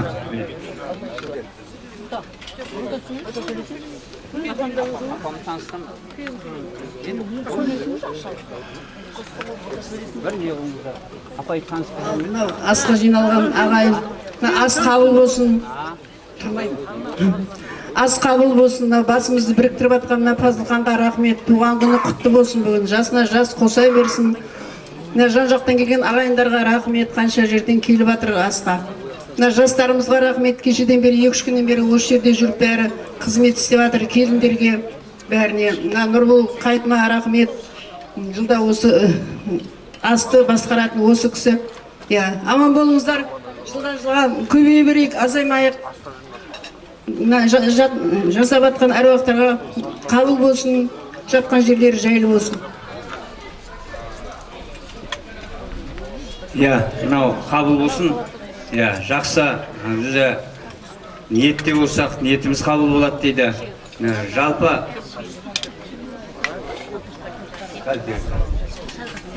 мына өзі бүгін бар, ертең жоқ болар, уақыт бәрін ноқталар, бесіктен шыққан жолаушы биікке барып тоқталар дейді. Десе де артындаған қалғандар оңалады деп ас беріп жатсыздар ғой. Бір сіз өмірді ұнатасыз ба деп бір данышпаннан сұрағанда айтқан екен дейді. Егер өмір жақсы болғанда туылғанда жыламас едім, егер дүние таза болғанда өлгенде жыламас едім деген. Мына өмір деген қиын жол ғой. Тау кезсе шыға бір дейді.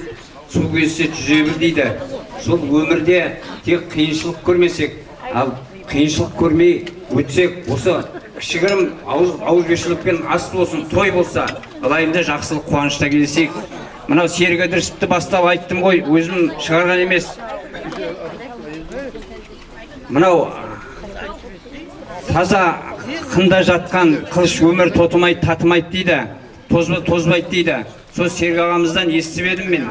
Мына Сүлеймен пайғамбарымыз өмірден өтер кезде анасы айтқан екен дейді. Ай балам, енді мен бұдан былай сені көрмеймін ба деп. Сонда жоқ, менің ертең 40 күн толғанда бейіттің басына келсең, мені бір көруіңе ақыретте уақыт болады деп. Бейіттің 40 күнінен бейіттің басына келіп, Сүлеймен, ай Сүлеймен деп екі шақырады. Үшіншінде ай Сүлеймен қайдасың балам дегенде шықпаған көрінеді.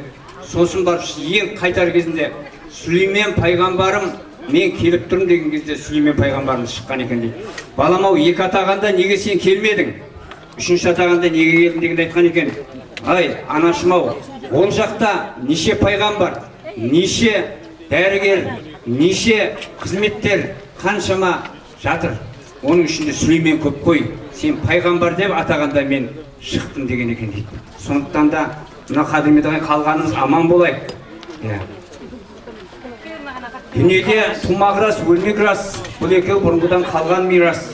Мезгілсіз өмірің бітіп демің тынбай, азамат жазылғанды көрмек рас деген. Енді осы кезде кіші үлкендерге сөз берсек, осы жерде Серікбек ағамыз отыр, Болат ағамыз отыр. Дұрыс па Болат аға? Ерлан ағамыз отыр. Имамзада ағам үйіндегі үлкен ағамыз отыр, міне. Өздеріңізге бір сөз берейін енді.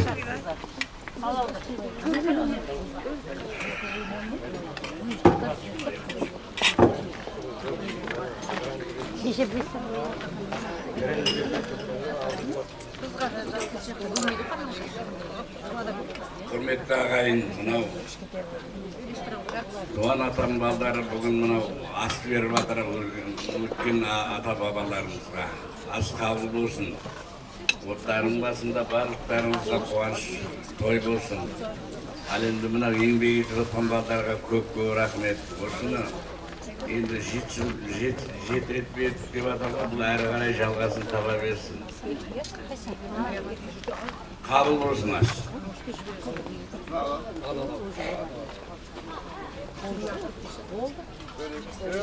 Серік баба.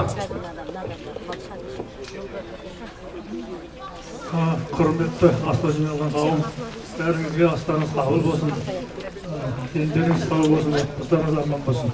Мына енді 7 жыл болды деп айтамын, 7 жыл жақсылап өтіп жатыр, жылда міне. Осы ауызбіршілігіміз зор болып, міне осы ұрпақтарымыз жалғастыра берсін.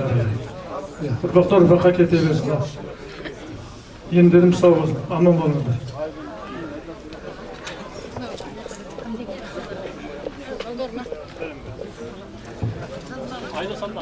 Ассалаумағалейкум ағалар, сіздер.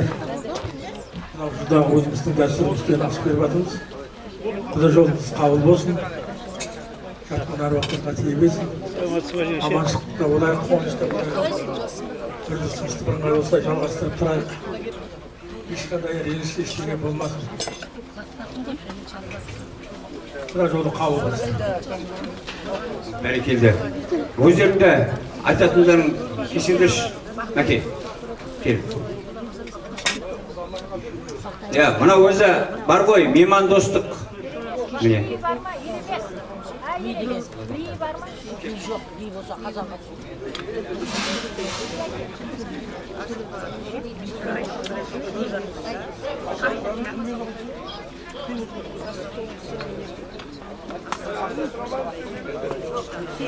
Allah kabul kılsın.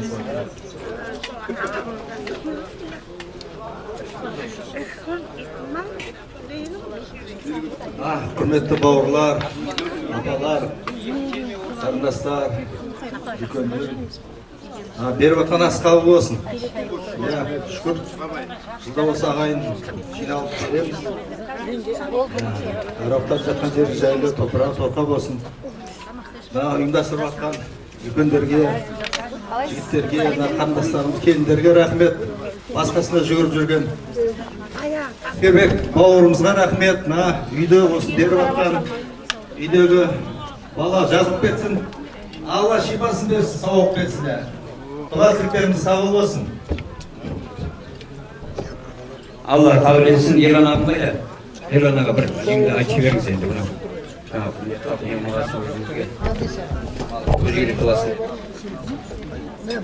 Ассалаумағалейкум. Құрметті асқа жиналған қауым, жамағат.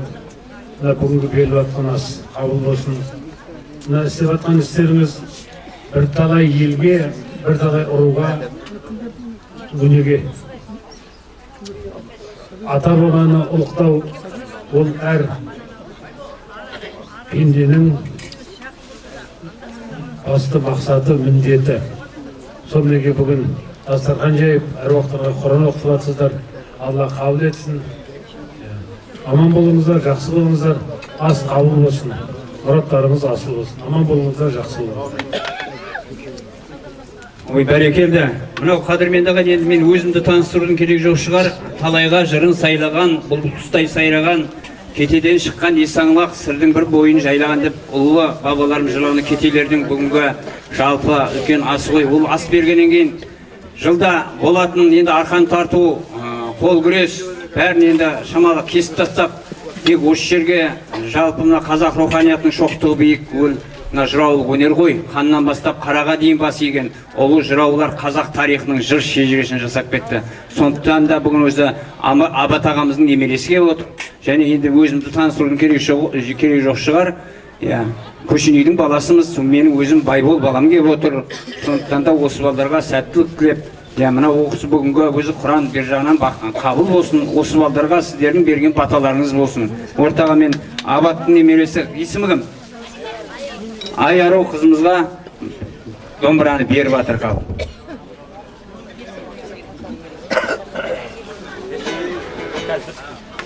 088 деген машинаны алса екен деп отырамын жақта. 088.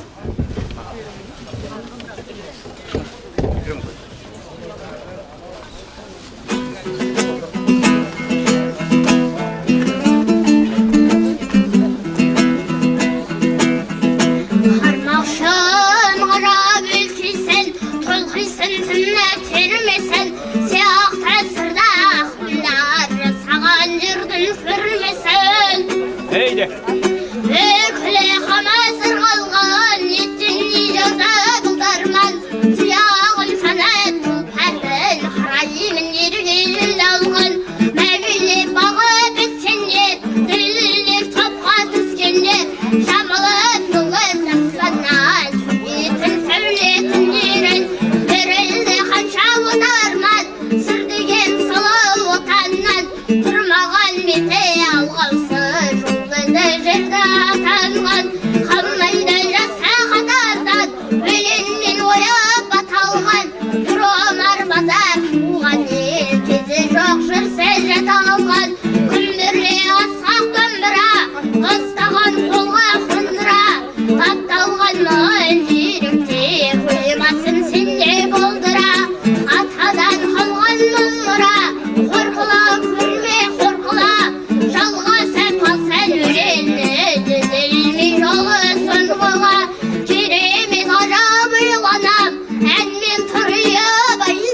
Өзгеше сырдан мақамы жанымды жіпсіз баяулаған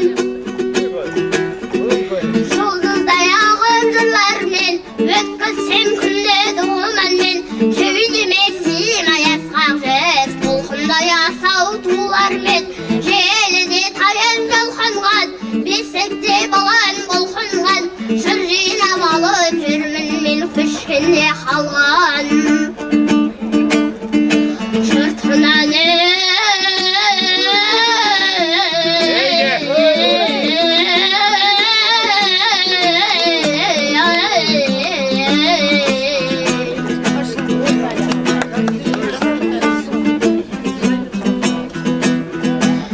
қайтпас өрен ерек сақсан өрден артықша құтылмайды бақыт жердің тарқына әңгіме елінесінер қымбатты әрбір сөз масыл жерден жақсының шыманменен қырқа басқара сөз ақын емес ой аспан жерден жақсыға сөз ереді оннан солдан бақытты жаман емес басқа қонған бақ дәулет басқа берсе біздер күнде құшанбас қайтса пенде ой келсе қолдан айырап арқа сақтап тудың тасын қайырсыз кім көреді бақтың қасын әр кезде асып айны бақтың тозбас романы бақтың тысын ой аспан жерден пайдасы бір жақсының сүйер көпкін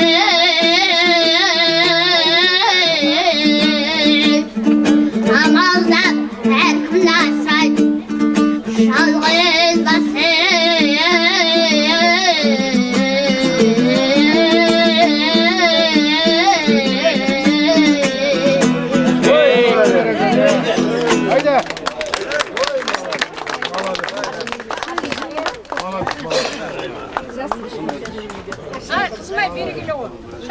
Иә, ұлы бабамыздың бір жақсы сөзі бар ғой, менің ұрпағым мынау жүріп өткен жолымнан емес, мынау этаждап салдырған ғимаратынан емес, менің өнегелі сөзімнен танысын деген. Міне, өнегелі сөз ертеңгі ұрпаққа, бүгінгі мінеше болашақ жастарымызға үлгі болсын деп. Мынау өзі Тұрмағамбет ауылының осы жыраулық өнердің жанашыр Запа Дәулетбай ағамыздың жақсы сөзі бар ғой. Секілді көзді тартқан қырдың гүлі, келеді кемелденіп жырдың регі, бабаның құрып берген жыр күмбезін сақтауда сары алтындай сырдың ел деген.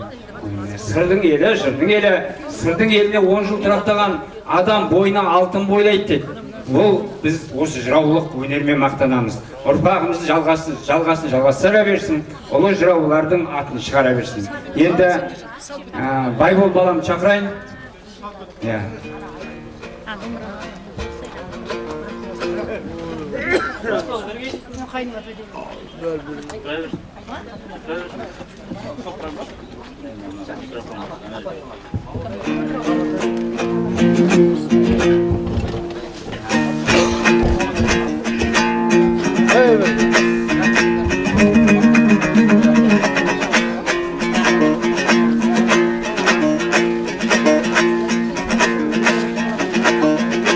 Söyleşi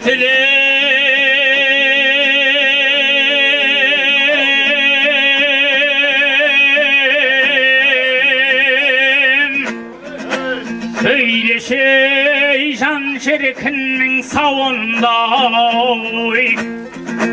Dağısın birden жүрмейді ей төгіліп керім мағылмай Болған мен жүйрік шаппайды сейсі тауып бағылмай Өлеңші деген көбейіп қаптап кетті қиялы сөз жайылған қойдың шарында Sonda da тілім сөйлеше, төлеп мінген бедеудей, аузыңды ашып арылдай, шалықта тілім шалықтан әй, шырын жанның сауындай, жөнеліп тілім сөйлеп қал, айт дегенде керелер деген сөзге таңылмай, үссін төгіп айт, бір-біріне ұласқан әй, бәйгатенің шаңында, ой шаман келсе шалқып сөйле құбылып соққан дауылдай, азда болса тәлең тәттей, піскен күләбі қауындай. Сөздің бәрі танымалы, қорадағы ей, өзіңнің ең таңға салған малыңдай. Жиналып келген ағын әмі, аяма шорғаңың әй, барын әй, аяма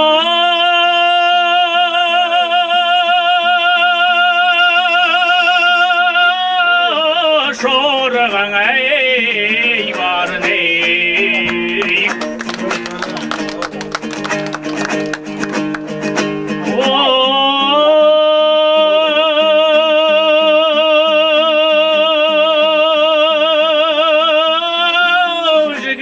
Жақсылықтай көп талаптан атың шықса, ой сонда мақтан.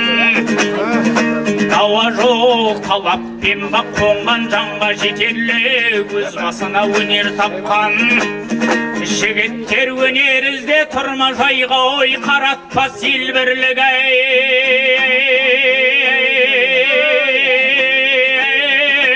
Жарлыбайға кейбіреу аз берсе де арын сатып қылады, тиын тебен көрсе пайда. Адал бол уағдалы әділетті, айтылған уағдадан серттен тайма. Кейбіреу пысықсынып тақылдайды, ақсудай шелек жуған сөзі шайма. Bir жерге бара қалсаң арың кетер.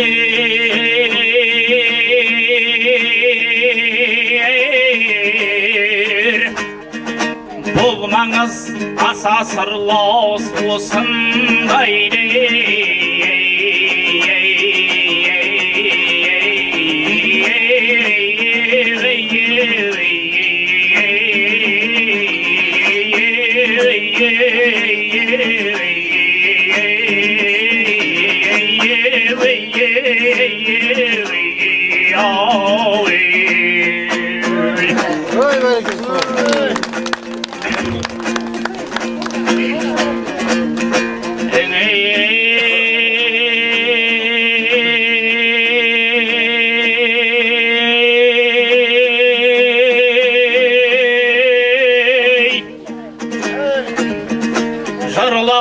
Жиын бой құлақтың құршын қандырған, өрен өнер өшпекті ұрпағына қалдырған, тыңдаушысын баурады, ақындарды арбады, бұл не деген сыбызға есімізден тандырған.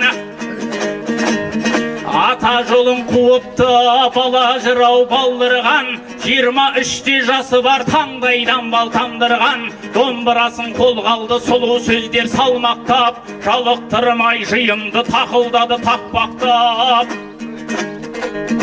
Соғылды сарт-сұрт алақан, көтеріп кетті ел жақтап, Сәбит Ғабит Ғабдуллин оларда жатыр мадақтап, ата-анасын амың алғай, өсірген екен ардақтап. Көріғылын айтса көшеней, келістіріп кестесін, сыбызғы болып сайрайды. Қобыландыны айтса көшеней, қобыз алған қолына нысанбай болып жырлайды. Ақ домбыра қолға алса, қамбар мінген бедеудей, қол-аяққа тұрмайды. Дарындыға дауап жоқ, қалапсызға қонбайды. Консерватория көргенмен, оқыған менен, ұл мен қыз дәл осындай болмайды. Тереңнен жырлар сайлаған, бұлбұл болып сайраған, кетеден шыққан не саңлақ сырдың бір бойын жайлаған. көшеней құсап айтады. Айтыңдаршы қай бала Бұқар жырау ұрпағы мен берейін батамда, кейін бай жырау ұрпағы ұмытпа біздей атаңда. Өткен күннің бәр ойда шыққан ет ақын әр жайда, Мәшһүр Жүсіп атақты тұрмаған бет олғайды. Солардың сөзін сайраттың, мұндай бір тәтті тіл қайда. Өзіңнің әкең Рүстембек, арғымақтай асыл тек, жыраулармен жарысқан. Талай тойда жекпе-жек, ата көрген оқ жонар, ана көрген тон бішер. Солардан мұра қалмаса аламыз қайдан тәлімді. Бас бәйге қосамын сырдан бір шыққан сәйгүлік, көшеней атты құлынды. Атаңа ұқсап ұл болдың, алғаш көрдім жүзіңді. 80 жасқа келсем де, еңбектесем де барар ем, естесем егер бұрынды. Көп жасаған қарт едім, шашпайтын босқа сырымда. Сыпайы жүрген сыншы едім, айтатұғын шынымды. Бақалайып қолдаңдар, арқасында өнердің, жұрт танысын ұлымды. Жыраулық туын көтеріп, көшті баста көшеней саған біз артты. Сенімді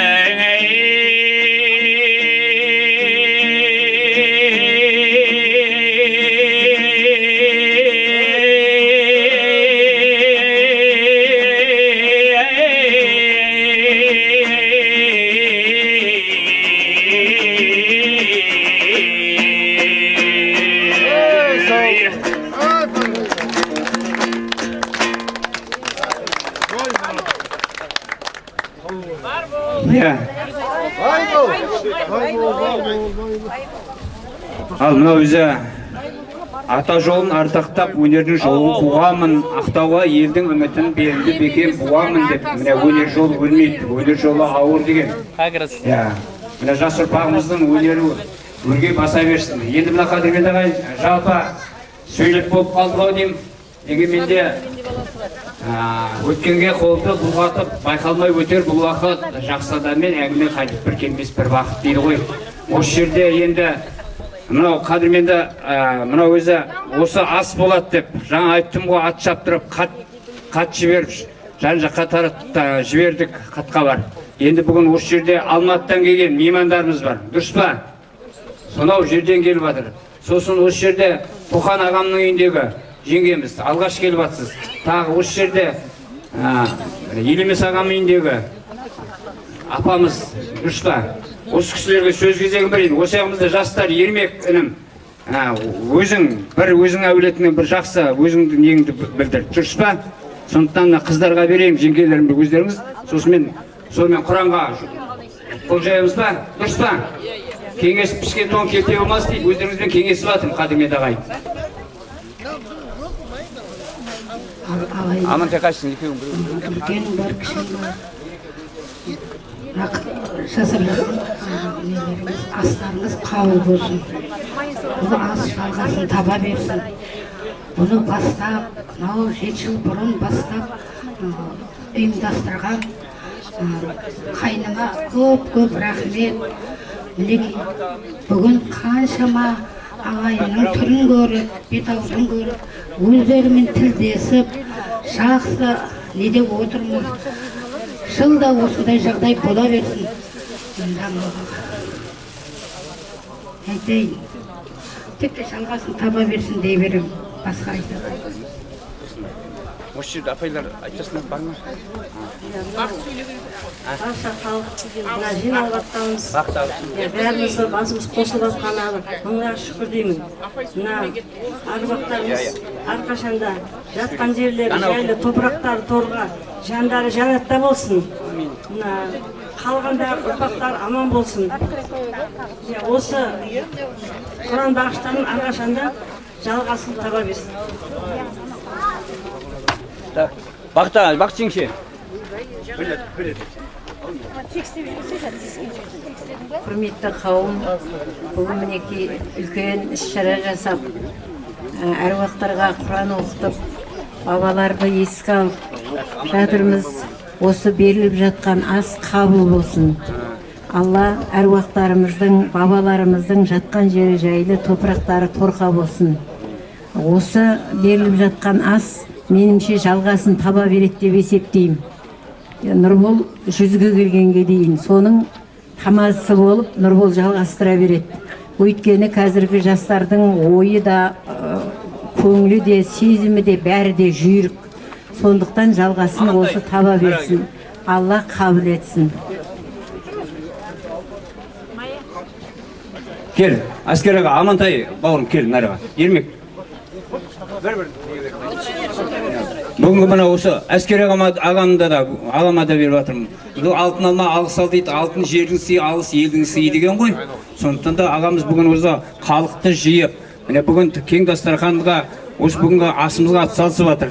Жаңа айтып жатырық қой, алдағы апаларымыз аман болсын, шешелеріміз аман болсын. Рахмет. Мен елімізден айтсайын.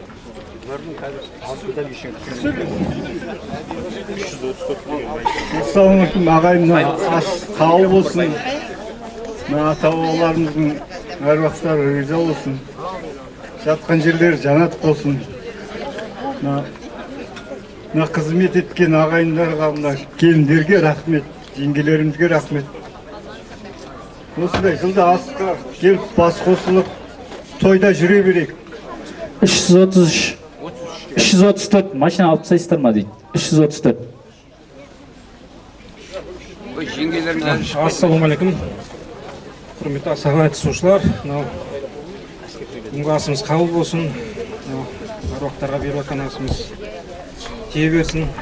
Ағайын ұстап көргенімізге өзіміз қуаныштымыз. Асымыз жағасын таба берсін. Қуаныш күндеріміз көп болсын, уайым қайғымыз жоқ болсын. Жасықта, қуанышта астанасқа аман есен жете берейік. Үлкен менекеден өзім бастайын деп отырсам. Қайда білейін? Ассалаумағалейкум. Алма бүгінгі ас қабыл болсын бәрімізге. Жылдағы енді аспанымыз ашық болсын. Әрқайсымыздың отбасымызда аманшылық болсын. Дендеріңіз сау болсын. Үй осы көрдіңіздер. Келіндерге, інілерге бәріне көп рахмет. Балдарымызға әйтеуір шапқылап кешеден бері, алды күннен бері шапқылап кетіп бәрі дайындап жатқан. Пакет бар ма? Амандықта ғана. Ас қосайық. 334 деген машина бар ма? Жету? Жету дейді ма бұнысы? Ал енді жалпы уақыт ұлыға да ұрыға да тапшы деген жалпы енді шебердің қол ортақ шешенің сөз ортақ деген халықпыз ғой.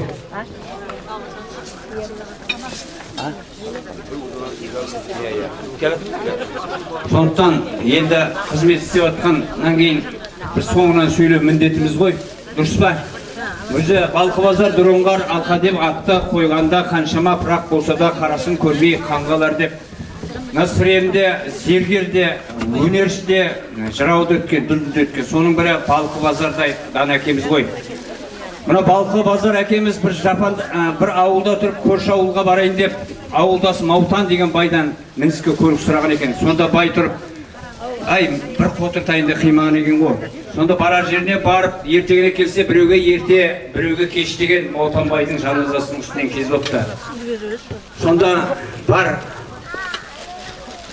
жоралғысын жасап, төрге шығып тұр, жоғарғы бекке шығып, кісінің дүниедегі парарманы жиылып қолдан қойса дос жараны, кей байлар мал мүлікке сай болған мен сусынға толмай кетті тостағаны.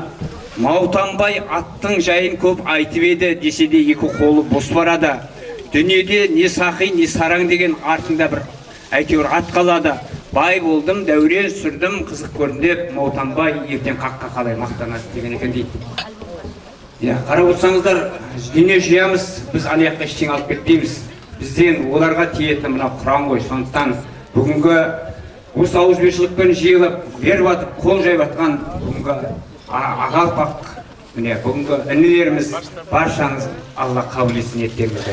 Енді Фазылханаға келсеңізші, сіздің бүгін бір ух деп демалатын күніңіз, ол ух сіздің мына бір тілегіңізбен ғой, халқыңызға тілегіңізді айтыңыз. Иә, біз де тілеулеспіз, сіз де тілеулеспіз, өйтіп өткіздік қой деп қояды. Асан ағам қайда? Асан ағам. Ассалаумағалейкум ағайын бауырлары. Сіздер күтіп алатын есін алда шамал денсаулығың болмай. Сіздер кеме қалатын дәурен көтеріп кетті. Құнай келгеннен дәурен ет түсіп кетті. Келген батамызға көл бітсін. Шымкентте келіп жатқан Базмұқан апамызға жақсы тілек айтып жатыр. Таразға келген кісі. Бәріптен отбасыларың аман болсын, денсаулықтарың зор болсын. Құдай қаласа, ендігі жылға асқа дайындала беріңдер. Амандыққа қауышайық. Мына келіндерге, інілеріме мыңда бір рахмет. 3 күннен бері осы үйдің тірлігіне кіріп, тірліктерін істеп жүгіріп жатыр. Біреу қазан асып жатыр, біреу кірін жуып жатыр, ыдыс-аяғын жуып жатыр. Ауыз жұрты болайық. Кеше деген қайыл азада қуанып қалды. Әр әулетті балдары, келіндер сықырлап істеп жатыр, танысып жатыр. Енді жаңа да танысып жатыр, енді келіндер араласып жатыр, бір-біріне чатқа жазып жатыр. Ауыз жұрты болайық. Осы өнеге барлығымызға жосты болсын. Ақсақалдарымыз, алға қойған ақсақалдарымыз, жеңгелеріміз аман болсын. Амандыққа қауышайық ағайындар. Ассалаумағалейкум ағайындар, бауырлар. Мынау беріп жатқан асымыз қабыл болсын. Ауыз біршілікті болайық, еліміз сау болсын. Жастарымыз астанада бір-бірімен танысып, біліссе деген мақсат бұл бастар. Бастарымыздың қауыршылықтың түкірім аяғы, ел бар, қала бар, қармақшы бар, бәрі араласып, балдар бір-бірін көрседі. Содан оның адамды мынау асан, мынау Фазылхан дегенмен ешкім миында қалмайды. Ол үшін ас өткізейік. Bir аяқ болып тірлік істеп жүр, келінге бала да бір-бірімен танысып деп ақылдасып, сөйтіп ұйымдастырған зат еді. Бұл ертеректе Орынбек ағам сол айтып жүретін, қайтыс болып кетті. Содан кейін сол Дүкенбай ағам мен парламентіміз бастадық. Әйтеуір жыл сайын өтіп жатыр. Рахмет, мынау бәрін ұйымдасып, ақшасын, жарнасын жинап, малын алып, оны жайғап, келген қонақтарымыз, алыстан келіп жатқан қонақтар, бәрін жайғап жатсыңдар, көп-көп рахмет. Бұл жерде сыртта жаңағы келе алмаған кісілер бар, сонда да жарнасын салып жатыр. Оларға да рахмет көп-көп. Мына оқып, бағыштап жатқан құрандарымыз осы ата-бабамыздың әруағына тие берсін. Мына әскер бауырым баласы шамал науқастанып жүр, Алла шипасын беріп, Алла осы соны қолдасын әруақтарымыз.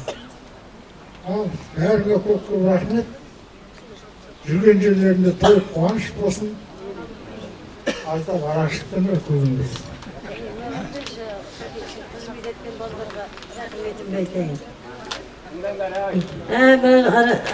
Ағайындар бәрі үлкендер болсын, не болсын, мынау жастардың жолдары кішкентай бөлектеу ғой.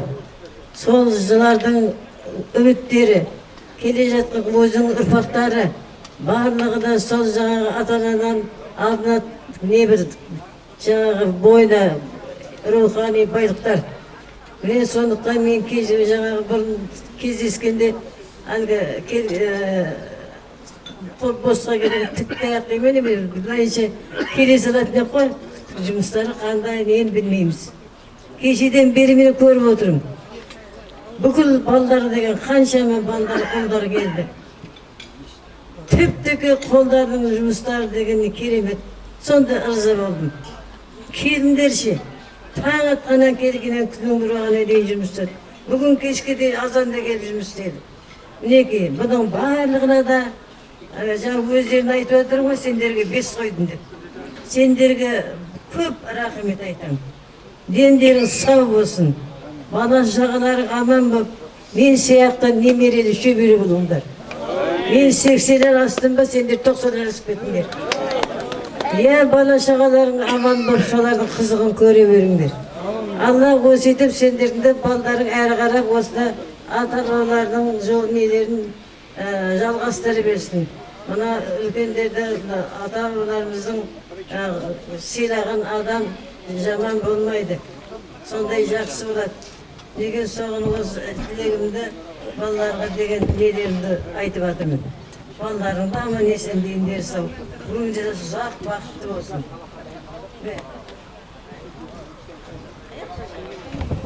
Ой, рахмет аба. Айтылған тілегіңіз қабыл болсын. Болсаң үлкендерден міне яқтан аласыз.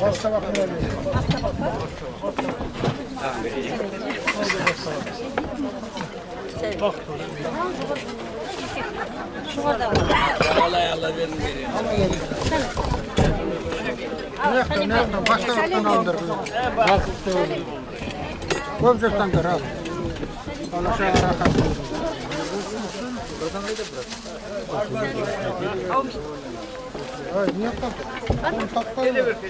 Сәлем бер. Бақтың. Көп жақтандар. Бақтың. Бар. Сәлем. Ана табақ. Ана табақ. Тағы біреу.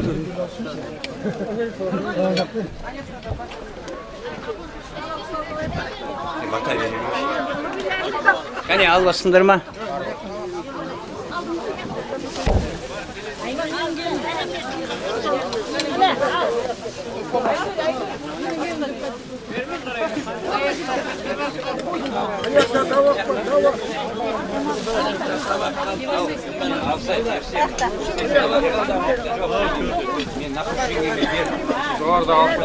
Мен келіншегім ғой, өзіңізден ауыным айт.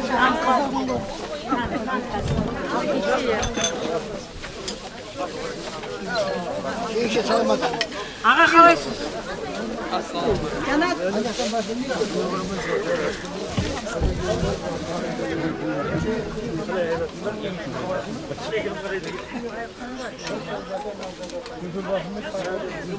Хабарландыру. Мына үлкендерімізге қазір мына астың батасын берейік. Сосын осы астың Құранын оқысын. Содан кейін барып жаңа мына Құран аударып тұрдық қой енді. Соның несі балалар соны оқиды. Дұрыс па? Сөйтіңдер. Ал бата тілеңдер балалар бәрін. Ендер, бәріміз тұрайық, Құранға дайын болайық. Кемдер бәрі жақын. Екі түрлі енші бар, соның бірі баталған қай жерде жаман болады, батары ру атанған дейді. Барған жерде бата сұрама дейді, бата сұра дейді. Құдайым оңдасын, еш жамандық болмасын. Мына дастархан берекеге жайсын, отбасында береке болсын. Мына беріп жатқан садақамыз қабыл болсын, өлілерге иман, тіріге береке берсін. Аллаху акбар. Енді Сұрекеңе берейін. Ал, әркет. Оны не қала берем ғой? астында да Құран оқиды. أعوذ بالله من الشيطان الرجيم بسم الله الرحمن الرحيم الحمد لله رب العالمين الرحمن الرحيم مالك يوم الدين إياك نعبد وإياك نستعين اهدنا الصراط المستقيم صراط الذين أنعمت عليهم غير المغضوب عليهم ولا الضالين ألف لام ميم ذلك الكتاب لا ريب للمتقين الذين يؤمنون بما أنزل إليها وما أنزل من قبل وبالآخرة يوقنون على الله لا إله إلا هو الحي القيوم لا تأخذه سنة ولا نوم له ما في السماوات وما في الأرض من ذا الذي يشفع في أيديهم وما خلفهم لا يحيطون بشيء إنهم إلا بمجاوسه كرسيه السماوات والأرض ولا يرد فهمهما وهو العظيم بسم الله الرحمن الرحيم إنا أنزلناهم في ليلة القدر وما أدراك ما ليلة القدر ليلة القدر خير من ألف شهر تنزل الملائكة والروح فيها بإذن ربهم من كل أمر سلام حيا حتى مطلع الفجر بسم الله الرحمن الرحيم قل هو الله أحد الله الصمد لم يلد ولم يولد ولم يكن له كفوا أحد الله أكبر الله أكبر لا إله إلا الله والله أكبر ولله الحمد قل هو الله أحد الله الصمد لم يلد ولم يولد ولم يكن له كفوا أحد الله أكبر الله أكبر لا إله إلا الله والله أكبر ولله الحمد قل هو الله أحد الله الصمد لم يلد ولم يولد ولم يكن له كفوا أحد الله أكبر الله أكبر لا إله إلا الله والله أكبر ولله الحمد بسم الله الرحمن الرحيم والصلاة والسلام الله رسول اللهم إن عسلوها من فضلها اللهم إذا من الشيطان الرجيم بسم الله الرحمن الرحيم لا إله إلا الله العظيم الحليم لا إله إلا الله رب العرش العظيم لا إله إلا الله رب السماوات ورب الأرض ورب العرش الكريم سبحان ربك رب العزة عما يصفون وسلام على المرسلين والحمد لله رب العالمين الرحمن الرحيم الحمد لله أمين الحمد لله إيمان الحمد لله السنة جماعة الحمد لله الحمد لله قرآن الحمد لله الإسلام الحمد لله كل وصلى على خير هذه محمد والأصحابه أجمعين برحمة الرحمن الرحيم يا الله رحمة الله شريف صواب لا إله إلا أنت قدر أخذ محمد مصطفى صلى الله عليه وسلم أمتك من أثور تبارك روحنا يعني لو نقول جيبت كان جماعة كل من دين وقتنا أتلا نقطنا يعني لو سكرام أسيوشة خمس لين وقتنا أخشى القائزار وأمزاد على غن وقتنا وقتنا وقتنا اللهم صل على خمس لين وقتنا من دين وقتنا أخشى الله سكرام الله الله خبر السلام عليكم ورحمة الله وبركاته اللهم رحمتك أصلا عشرة بمشي زمانات مرتب عزيز خدر أو بدن خالص يد بيجي لما تشوف لنا ومشلوبر وصل سلبتهم قدر جل صدقات خالد مرتب عزيز يد بيجي لما مشلوبر وصل جسد من زاد جل كي سرب واشت كدر الكوبر عجمات يوزك يذكر وكثير زخارف كيسين ربنا آتنا في الدنيا حسنة وفي الآخرة حسنة حين الزمان لا تحين الجنة من لك